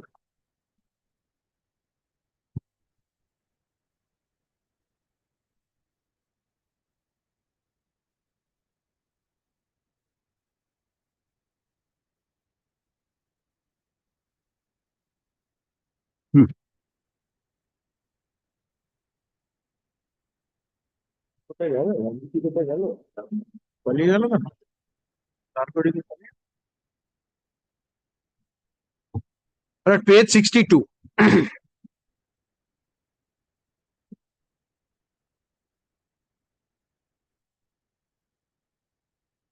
at page 62 Lordship will see general information. Will kindly see the second last entry. List of documents produced for verification. Details as provided. Lordship will just make a note. Details as provided. And I will show it has come out in the cross-examination. The valuer himself did not procure any document. The two lease deeds, which was of Bata and Reliance, which was there, were all provided by the plaintiff. He has simply taken the figures and have extrapolated it. I'll come to that. So, details of document produced for verification is details as provided, and these were provided by the plaintiff. Then, my lord, kindly come to page 64.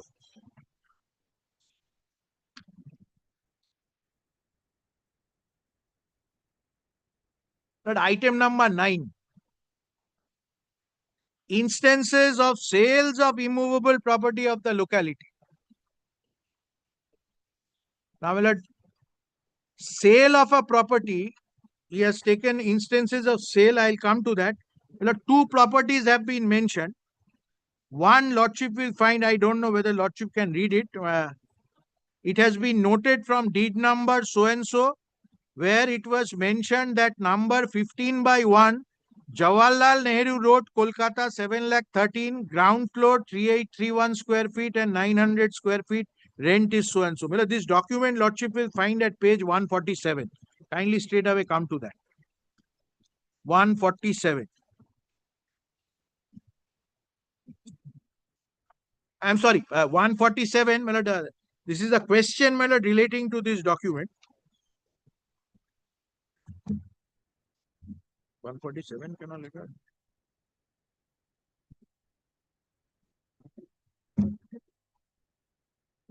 I'm sorry, my lord, I gave a wrong page. Kindly take the supplementary paper book, page 1.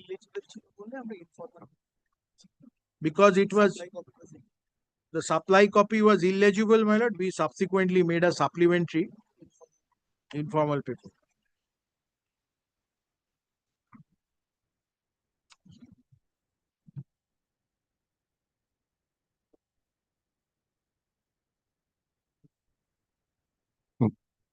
The Lordship will find, my lord, at the very first page, the last line, working for gain at Oberoi Grant.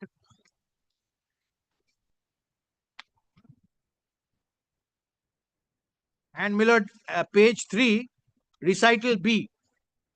Lesser has a showroom at the premises, an area of 2931 on the ground floor of 900 square feet on mezzanine to so and so in Oberoi Grand Hotel Arcade, more full. So the comparable property taken is the Bata showroom at the Grand Hotel property. And my lord, the suit property in question is an office space in the rear portion of, my lord, now it is known as Sidhu Kanu Dahor, earlier Esplanade Row, which is an alley, and it's not on main Chorongi Road.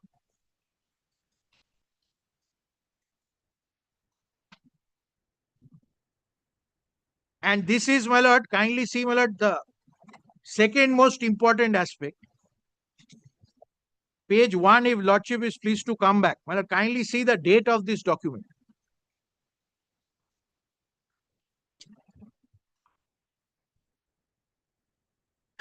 March 2022. And my starting point is, my lord, from March 2018.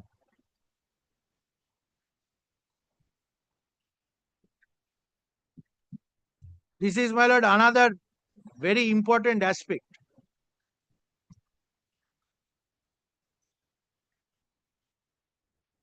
Because, my lord, in between 18 to 22, my lord, we had the 2 years of intervening COVID. So, if you take market rates at that point of time, my lord, it would have, my lord, because though we say, my lord, this definition of mean profit, what the defendant would have earned is, my lord, one of the factors is if the defendant would have been there, every landlord would have been very happy if, my lord, they were paying the existing rent. You vacated when you said June of 23. 15 June 2023. so from March 18 till from March 18 till June 23, roughly around 5 years. 5 years and 3 months.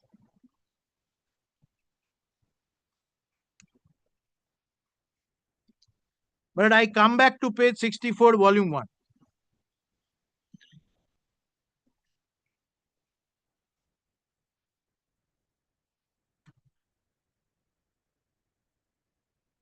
The second property, which is mentioned in serial number 9, premises number 7, Jawaharlal Nehru Road, 7 lakh 13. Will kindly take that supplementary once again and come to page 30. Exhibit L.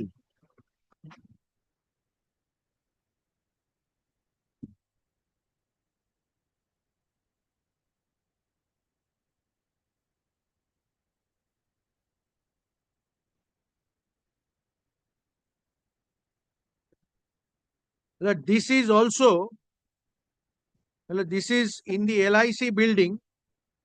Page 30, supplementary affidavit.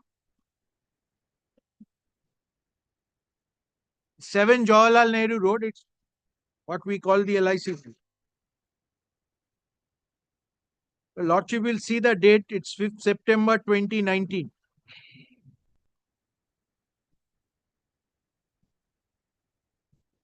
And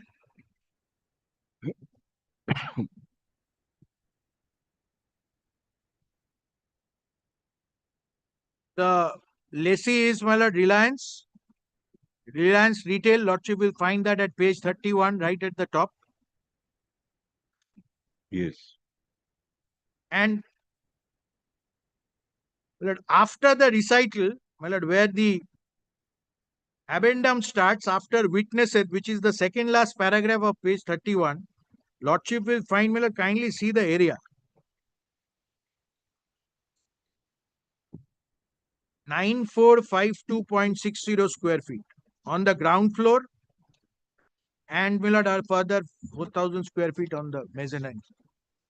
So essentially, both the properties and the only 2 properties considered were, my lord, of showroom category. Were of showroom category, having frontage on Chorongi Road.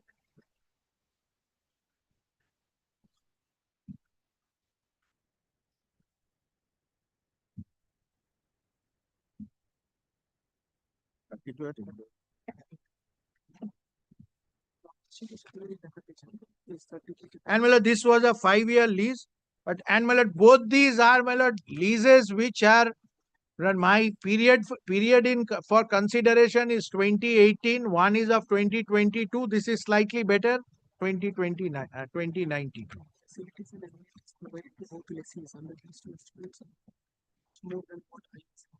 And my lord, I'll straight away show from the cross-examination, it is an admitted position that the facilities in both these documents, which were provided, my lord, to these, were much, much more than what, my lord, my clients were enjoying. So it was not otherwise a comparable property, other than, my lord, it is in that, if I may say so, in that Chorongi area. But essentially, both are, my lord, the prime showrooms, showroom class property having frontage on Chorongi Road. Whereas, my lord, this is an office property at a rear portion of the first floor of the building, on an alley, which is Esplanade Row. It is in Esplanade, no doubt about it. In greater, what is known as Greater Chorongi, no doubt about it, but in Esplanade Row. Just interrupting you. Did the special referee give his reasons why he was not accepting 109 and I state away. According to me, the special referee has analyzed each and every facility and has come to that. Straight away, my lord, apropos my lord's question.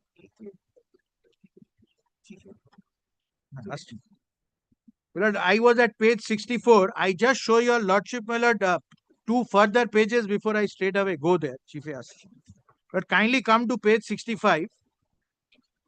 Lordship will find, my lord, the special referee considers the age of the building as 70 years.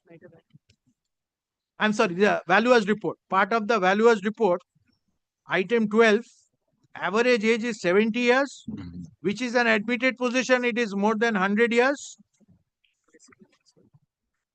And my lord, considering 70 as the age, the residual age has been calculated as 20 years.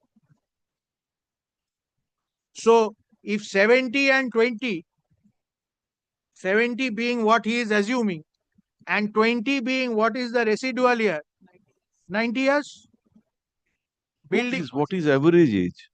This is average age, what he has considered, average has come by way of a slip of tongue. He's considered the age of the building as 70. Approximately. He has considered that a building of this class will have a lifespan of at least 90 years. So there is 20 years of residual age still left, and he has considered. This is what. So I am on, my lord, I am taking, if it is 90 years and the building in question is more than 100 years, so my lord, you will have the greatest form of depreciation so far as we are concerned. Of course, my lord, it is not a straitjacket formula. Lordship also knows. It can't be that way. But it is on the class of maintenance and all that. And that is why I showed to your lordship, my lord, the two comparable properties. One is maintained by the Oberois, the landlords are the Oberois, and the other is, my lord, Life Insurance Corporation. Because, my lord, the Chorongi skyline, there are a number of buildings, right from the shambles to the best maintained buildings. Now, my lord, kindly now come to apropos my lord Justice Banerjee's query. My lord, special referee's report, lordship will find at page 250, volume 2. Volume 2 to. One question Lord, my learned junior insists I tell your lordship, my lord, in cross-examination, the plaintiff's witness has admitted, in fact, in his chief, he has admitted that, my lord, these are the documents which were supplied by the plaintiff to the special. The valuer did not go and make any independent inquiry and, my lord, choose comparable properties. Usually what a valuer does, a valuer goes and inspects the property, then, my lord, finds out which are the comparable properties in the nearby area, then will perhaps go to the, my lord, registry office and, my lord, try to take out certified copies if he comes to know that, my lord, the comparable units have that. Here, my lord, what has been done selectively, the Oberoi Grand Bata showroom and the LIC, my lord, Reliance showroom, my lord, Reliance office property, my lord, these were handpicked, given to the valuer, and on that basis, he has simply, because, my lord, once you set that threshold to be high, all you do is you just make some deductions. So from a very high threshold, whatever deduction you make, the actual what you derive is it's a very high thing. But it has absolutely no connection with the property in question.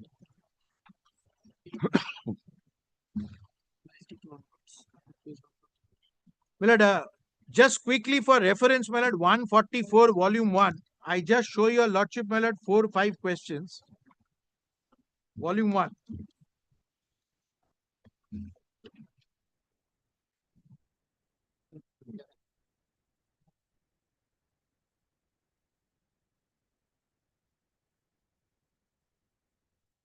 Question 92 onwards, ma'am. I just read 5-6 questions.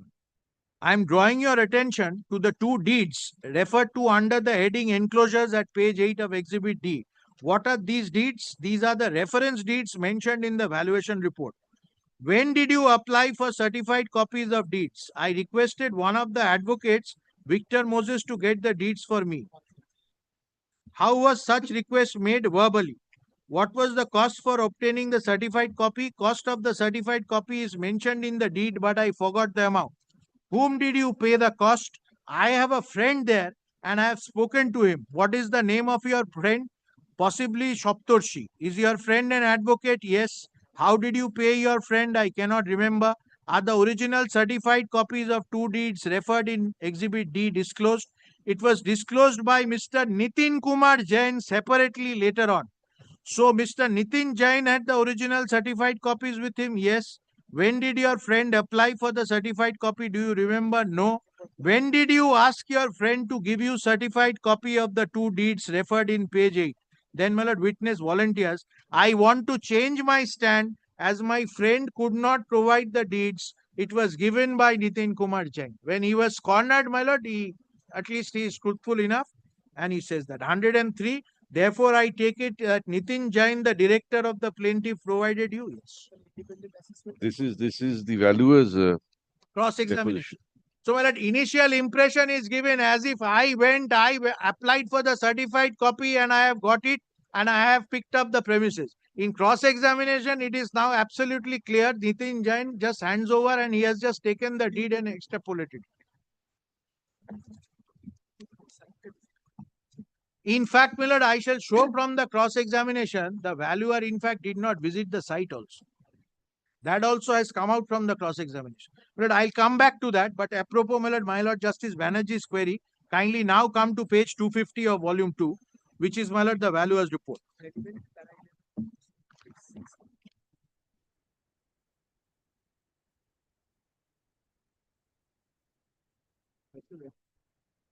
I'm sorry, my lord, special referee's report. Yes, I stand corrected.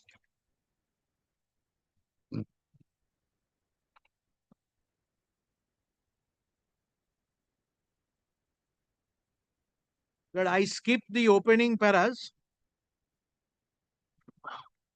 Page volume 2, nahi?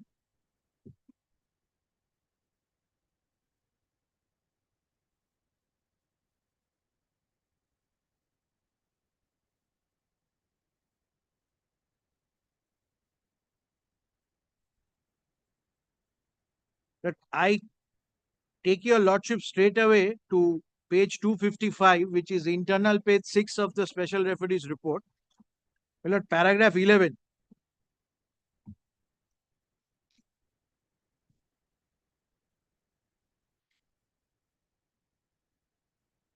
Well, kindly in paragraph 11, my lord, kindly skip around 11 lines from the top. My lord, I start with the sentence at the outset. My lord, Yes. lordship has got that at the outset. Yes. At the outset, it has been observed by me that the suit premises is already mentioned herein is a 4,000 square feet office space situated in the first floor of building having address 9A Esplanade Row, along with a 120 square feet staff quarter situated at first floor of the rear portion of the building. It is an admitted fact that the building is not on the main road but is inside an alley. This point itself is considered by me as a disadvantage. And in order to throw some more light on the same, it should be understood that the other properties which have been considered as comparison by the plaintiff in the instant reference, that is the properties mentioned in E, F, G, K, L. Well, the valuer had considered two, but some other properties were also there. PW1 directly the plaintiff had given some, are mostly properties on main roads. One more aspect which is to be kept in mind is none of the properties in exhibit so and so are properties situated on the same road as that of the suit premises. It is true that the above mentioned properties in exhibits E to L are all properties in common vicinity. But considering the fact that the distances between the properties cannot be termed as stone throwing distance from the suit premises, this itself would have certain otherwise impact and or remarks in exercise of ascertaining the quantum of fair rent and or collecting the quantum of mean profit having task in hand.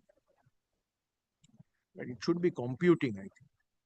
It is also observed that some of the properties in the list of exhibits as already mentioned herein above are showrooms and some are bank occupied spaces. Well, I already showed that the two properties, well, the valuer has considered are showroom properties. Bata and ground floor that. And the independent instances which PW1 produced, they were of banks and all that, all on Chorongi Road, main. Now, in a practical scenario, the suit premises being an area where the defendant used to carry out office space cannot be directly equated with a space which is let out to bank for carrying out banking business or to some big brand to make the best shop rooms. It is correct that considering the common vicinity, there are certain common features which all the properties as mentioned herein before, including the suit premises enjoys in common. To elaborate such heads of common benefits, it should be indicated that the area is a business hub. It is in the heart of the city of Kolkata. There is surplus of transportation, including metro railway connectivity. Ferry service is also quite near. Connectivity to railway stations is very easy and close. During the session of argument, it was indicated that the building in which suit premises is located does not have water connection. The counsel for defendant had argued and discussed the topic of water connection and other ancillary topics like KMC dues, etc. But the counsel for the plaintiff made a submission that all these topics of water connection and statutory liabilities should not form any sort of prejudice in the special referee's mind while ascertaining the quantum of mean profit. With respect, if a building doesn't have water connection, you will consider parameters with Oberoi Grand and then derive at that.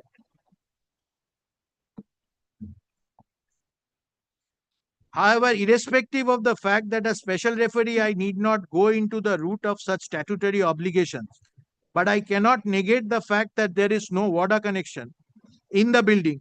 And upon perusal of depositions of both PW1 and PW2, it is well understood that the only source of water in the building 9A Esplanade Road is a bore well.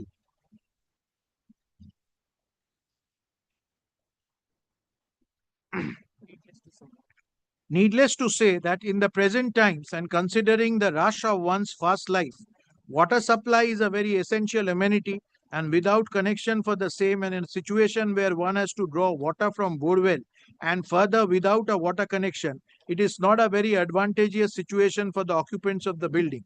Therefore, in light of the same, and the defendant herein has also faced some difficulties, which is well understood along with the other occupants, and this alone is a major negative situation for the building in question. But pausing here for a moment, if Lordship takes the definition of mean profit, what, my lord, the Code of Civil Procedure defines, the profit what the defendant made by being in illegal occupation. Well, at the end of the day, it perhaps comes to the market rate. I am quite conscious of that, though the definition speaks something else. But in 2018, if somebody is taking, let us treat it as a fresh lease. That's the test. That if I would have taken a similar property afresh in 2018 as a fresh lease, well, firstly, whether I would have taken a property which doesn't have water connection. This is a question which I asked to myself. Any reasonable, commercially prudent man would have taken that such a property or not. That is first question. The second is, if it did not have a water connection, and my lord, you say the comparable rates of Bata is 109 rupees per square feet, would you make deductions in the tune of 30 and 40%? That's the second question. I am, my lord, other categories I'll come later, that it is much inside, it is much in an alley and all that. And it's on the rear portion and in the first floor. It doesn't have it's not a ground floor property. It's not a showroom property. It's not on Chorongi Road. It doesn't have water connection. And more than 100 years old building, as per the own valuers consideration, it doesn't have any residuary value. Residuary value is 20 years. I have shown you a lordship. So 70 plus 20 is 90 years. So it has, the building has already spent its, well, what is conceived as a, but I am not saying that the valuation is zero. Well, we are in a building over here, well, which is, but well, kindly look at the not this one. Degree of maintenance and all that. Yes, not this one. We, by default, we always refer to a red building much more than.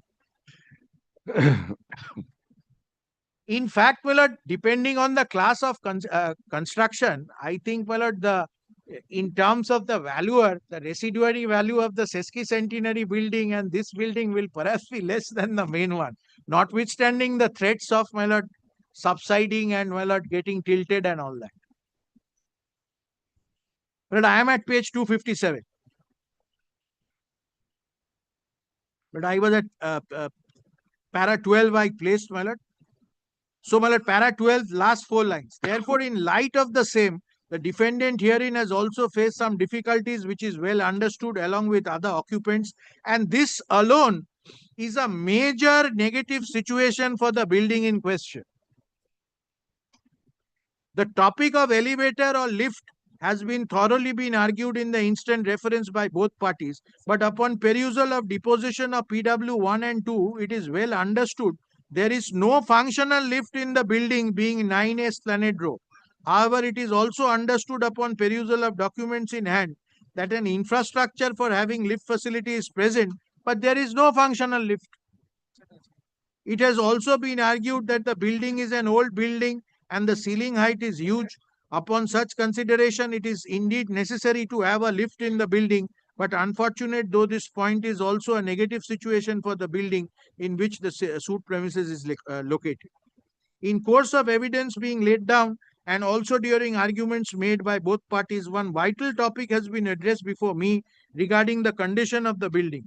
There has been several answers given by the PW1 which clearly indicates that the building is over 100 years old. In fact, there are several answers given by PW1 where he has mentioned he cannot recollect exactly as to when the building was last repaired, but he has answered he recalls as to when the building was last painted.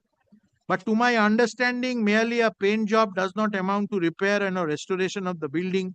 It is also admitted fact building is very old and such constructions require regular repairing job. However, it is absent in the present case. It is also found upon perusal of the documents in hand that there is no regular maintenance of the building. Apart from repair job or otherwise, maintenance here also indicates to the cleanliness of the building. It has been answered by the witnesses that there is no cleaning committee or there is no evidence in hand to envisage the fact that regular maintenance is taking place in the building to which the suit premises is located. Lord, all this I am placing in detail, my lord, to dispel the finding of the learned judge that the learned special referee did not give reasons. Reason number 1, no water connection. That itself is a major reason. Reason number 2, no lift. Reason number 3, state of maintenance practically negligible. Other than one painting, nothing is there on record. Para 15. It is to be noted most of the buildings in the area in which suit premises is located are old and some are very old. It is also a regular problem people face in such commercial areas, car parking spaces. In the present situation, the building in which the suit premises is located offers 7 to 8 car parking spaces and such spaces are within the compound of the building. This is a big advantage which the occupants of the building 9A Esplanade Row enjoys. Needless to say, the defendant too has enjoyed such advantage during their stay in the suit premises. So, my lord, first the negatives are discussed. Now, my lord, what are the positive features, my lord? This is there. It has been put to my notice that the defendant herein never had to pay any sum of money extra towards maintenance of the property or for any added benefits. There was no amount paid separately for cleaning or for darwan and other benefits, and such benefits were derived by the defendant by paying rent only. Such submissions were laid down by the counsel of the plaintiff during reply to argument. Then, my lord, para 17. This is his summation after discussing. In course of exercise of holding sittings in order to ascertain the quantum of mean profit, several topics have been unanswered or unaddressed.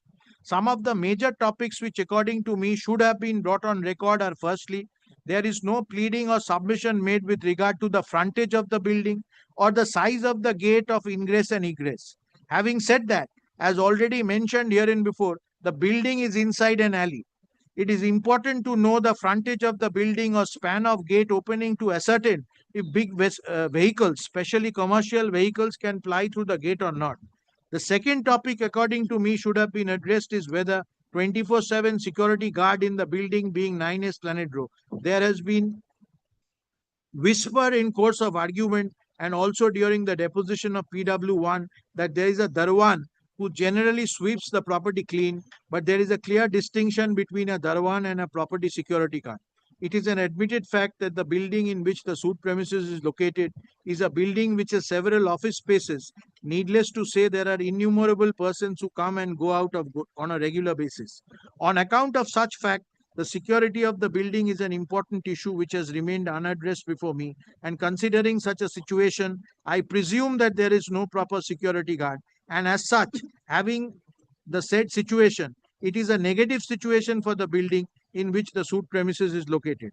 An important topic which needs to be mentioned before coming to a conclusion, is the topic of the valuer's report being Exhibit D. It has been a very important document for both the parties herein. Without prejudice to the facts and figures mentioned in the valuer's report, it should be primarily mentioned that the evidence laid down by the valuer which has been envisaged in the depositions are to some extent vague and contradictory. At the time of cross-examination, there has been several answers given by the valuer which has indicated that he is not quite confident in what he is saying, and further, there are instances where he has corrected himself later on. Well, I pointed out to your lordship one such instance immediately. He was trying to say that he had got those deeds, but then he said that no, I got it from the plaintiff. Therefore, it should be mirrored CENT. The cent% authenticity and or reliability of the valuer's report is difficult to place reliance on. However, the valuer has managed to mention certain data which has been beneficial for me in order to adjudicate the task in hand. Upon considering the above advantages and disadvantages of the building in which the suit premises is located and also the suit premises itself, I am of the view that the ideal quantum of mean profit should be awarded to the plaintiff should be to the tune of 60 rupees per square feet for the 4,000 square feet area and 20 per square feet for 120 square feet staff quarter. In fact, Millard, in our application, which is the subject matter of challenge, my only limited ground is that if you are considering all this, why 60, why not 55? That is my limited ground. Because I am in a sort of a drawback in the sense no independent evidence was given. That if the valuer considers 60 as reasonable, why not 55? Because it makes a huge difference. This is so far as my application is concerned. But Millard, that's a secondary hurdle. I have to first cross the hurdle of. It has been argued before me and is evident from the fact that such calculation should be made from 1st March 2018 till 15 June 23, when the plaintiff had obtained possession of the suit premises from receiver appointed by the court. It has been argued before me that the defendant had been a monthly tenant, but there is no tenancy agreement or any document on record before me to peruse the understanding. However, there should be an increment of 10% annually to the quantum of rent, and accordingly, the chart herein below shall envisage the same. Then, Millard, he has calculated that the total quantum of outstanding, in my opinion, on account of mean profit, and Millard, his calculation is there.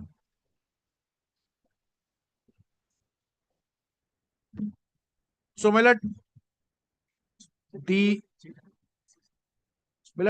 second point of attack which we had in our application, which of course has been Millard dismissed lock, stock and barrel, is this 10% increment every year.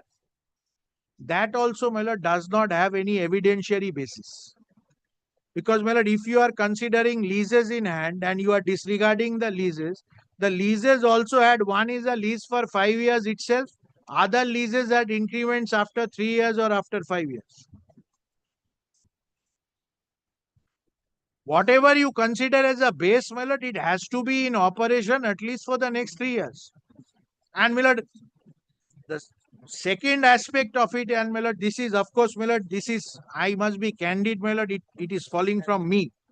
There is no evidence or nobody discussed this. I said, why was the COVID period? And I was not there, but why was whether the COVID period could have been a consideration or not? Because, Millard, if it is on market parameters and market forces, Then, my lord, 2020 to 2022, at least for 2 years.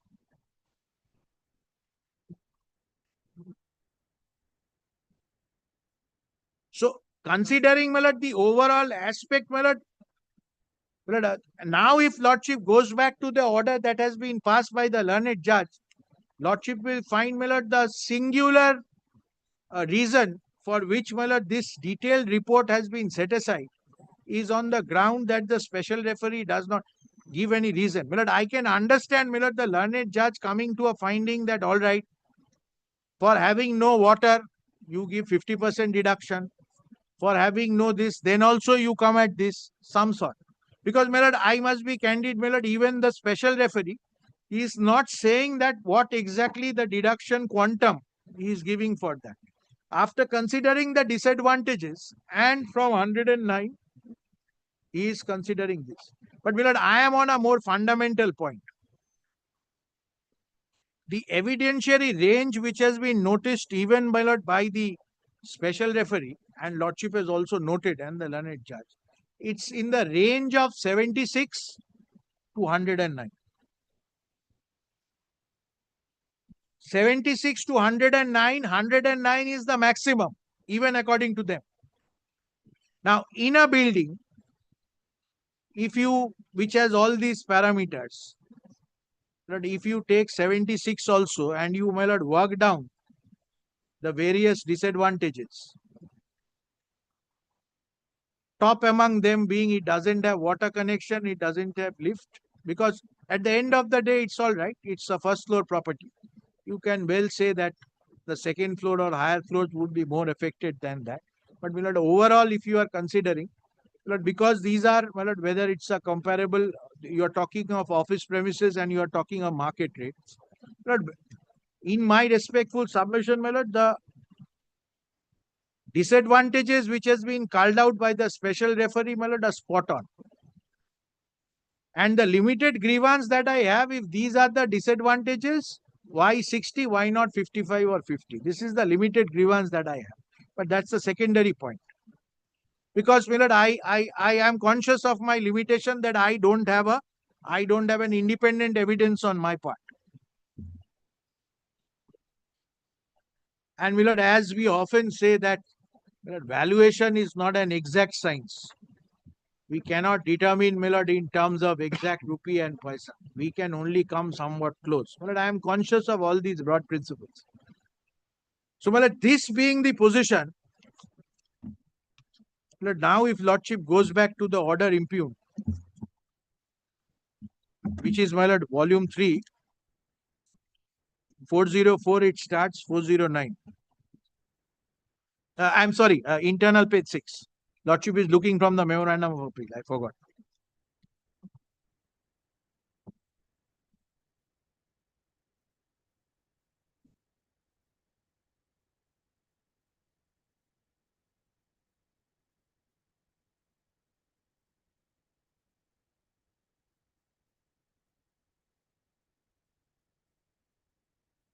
Now, my lord, I just come back to what, my lord, what was argued on our behalf before the learned judge.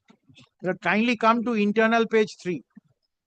That is why, my lord, I skipped the arguments then and I just come back.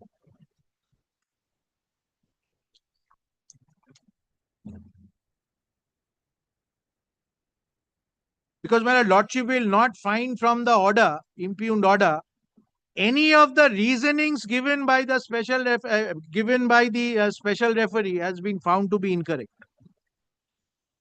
Both regarding, my lord, water connection absence, lift absence, 100 years old, though the valuer terms it at 70 years old, lack of maintenance. None of the reasonings are found to be wrong by the learned judge.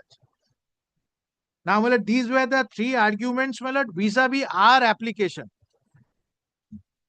Page 3, second last para. The learned counsel, Mr. Dotto, argued, firstly challenging the report. According to the special referee, held that the report of the valuer as vague and held the report vague and contradictory. Yet the report of the special referee is perverse in the sense same is silent how the figures 60 per square feet and 20 were arrived at. No reason is apparent. Secondly, Mr. Dotto argued there is no reason why mean profit should be increased at the rate of 10% per annum. Normally, such increment at the rate of 10% enhances at every 3 years. There must be special circumstances warranting 10% enhancement annually, which is absent in this case. This is especially significant when, my lords, 3 years out of the total period of 5 years was, my lord, affected by COVID, where not only, my lord, who were existing tenants were having difficulty or, my lord, no market, and, my lord, COVID situation. Thirdly, it is argued by Mr. Dotto that special referee has not provided for. Well, this is, of course, my lord, this again, and, my lord, this is a fatal flaw. 6,72,000 paid on account of occupational charges in terms of the order. That is, my lord, something which they will have to admit outright. That whatever it is, my lord, I was paying at the old rate of, it may be a small rate, 10,000 rupees and odd I was paying. So this, for this period, I have paid at the last agreed rate. What is normally done? We come before your lordship, my lord, lordship says, all right, you continue to pay at the last agreed rate. So 6,72,000, whichever, whatever finding is, my lord, this had to be adjusted. And this, unfortunately, my lord, is not taken into consideration, my lord, either by the special referee nor by the learned judge. Usually, special referee says that this is subject to whatever amount has been paid in the meantime. Fourth limb of argument is special referee should not have placed reliance on copies of lease deed. And fifth limb of argument is that special referee held premises is inside an alley with a dead end without having any frontage, and it was not situated on main road. No common factor exists between so and so. Rent payable in respect of premises cannot be compared so and so. Sixthly, it is argued, PW1 admitted in course of cross-examination that the property is encumbered and let out to various subtenants. One of the tenants pays rent at the rate of 10,080 per month. Another tenant occupies 10,800 square feet but did not disclose the rent. According to the learned counsel, special referee did not consider the best evidence. Seventhly, it is argued there was no proper maintenance of the building. There is no proper lift facility, so and so. So, my lordship will find that the entire arguments which have been summarized are arguments made by us seeking reduction from that 60 rupees rate. And at least 7 arguments have been summarized. None of these arguments are dealt with. And the only argument advanced by the plaintiff, now kindly come to page 5. Twofold argument lordship will find. Mr. Banerjee, learned counsel for the plaintiff, argued in accordance with the definition mean profit. It is the value of user of the land to the person in wrongful occupation. But I borrow this and I say it is the value. That is why, my lord, I say of without water connection, somebody is the value. What is the value to me? I am continuing it because I couldn't move out, whatever it is. Mr. Banerjee referred to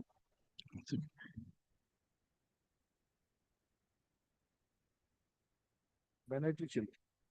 1 minute. Huh?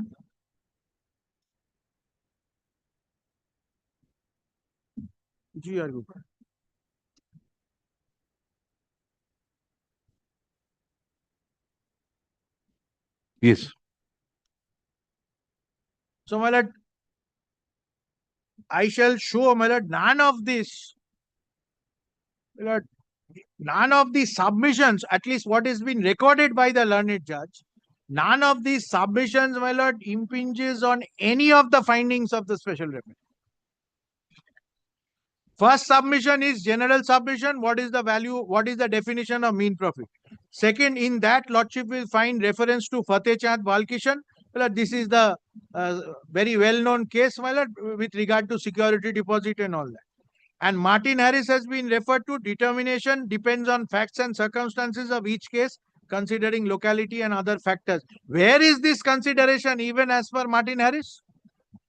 You are referring to Martin Harris, you are considering Oberoi Grand Bata. You are referring to Martin Harris, you are considering Reliance on Chaurangi Road at Jivandip LIC building. It is not the actual rent which a landlord could have. These are all, my lord, general submissions which is made in every mean profit determination. First thing, council comes and says, mean profit. I also started with that. Lordship knows mean profit is not what the plaintiff could have earned, but what the defendant has earned. But at the end of the day, we are talking of if I would have taken or my client would have taken a lease or property in rent at a similar place, what would be the terms? This is the test.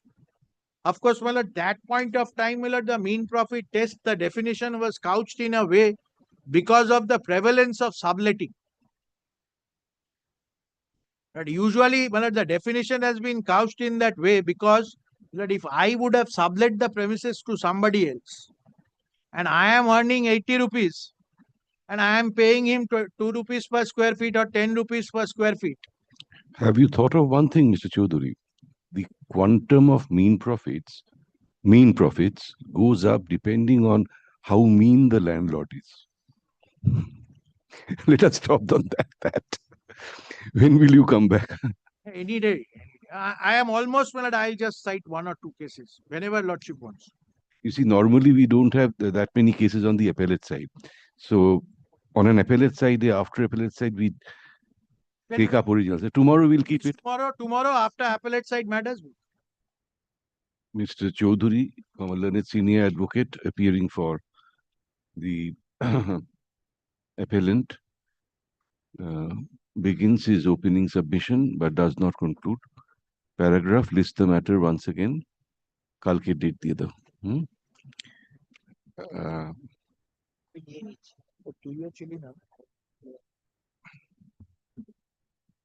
কালকে এটাকে তুলে দাও না লিস্টে, হ্যাঁ, যাতে original size ধরলে এটা হয়. হ্যাঁ,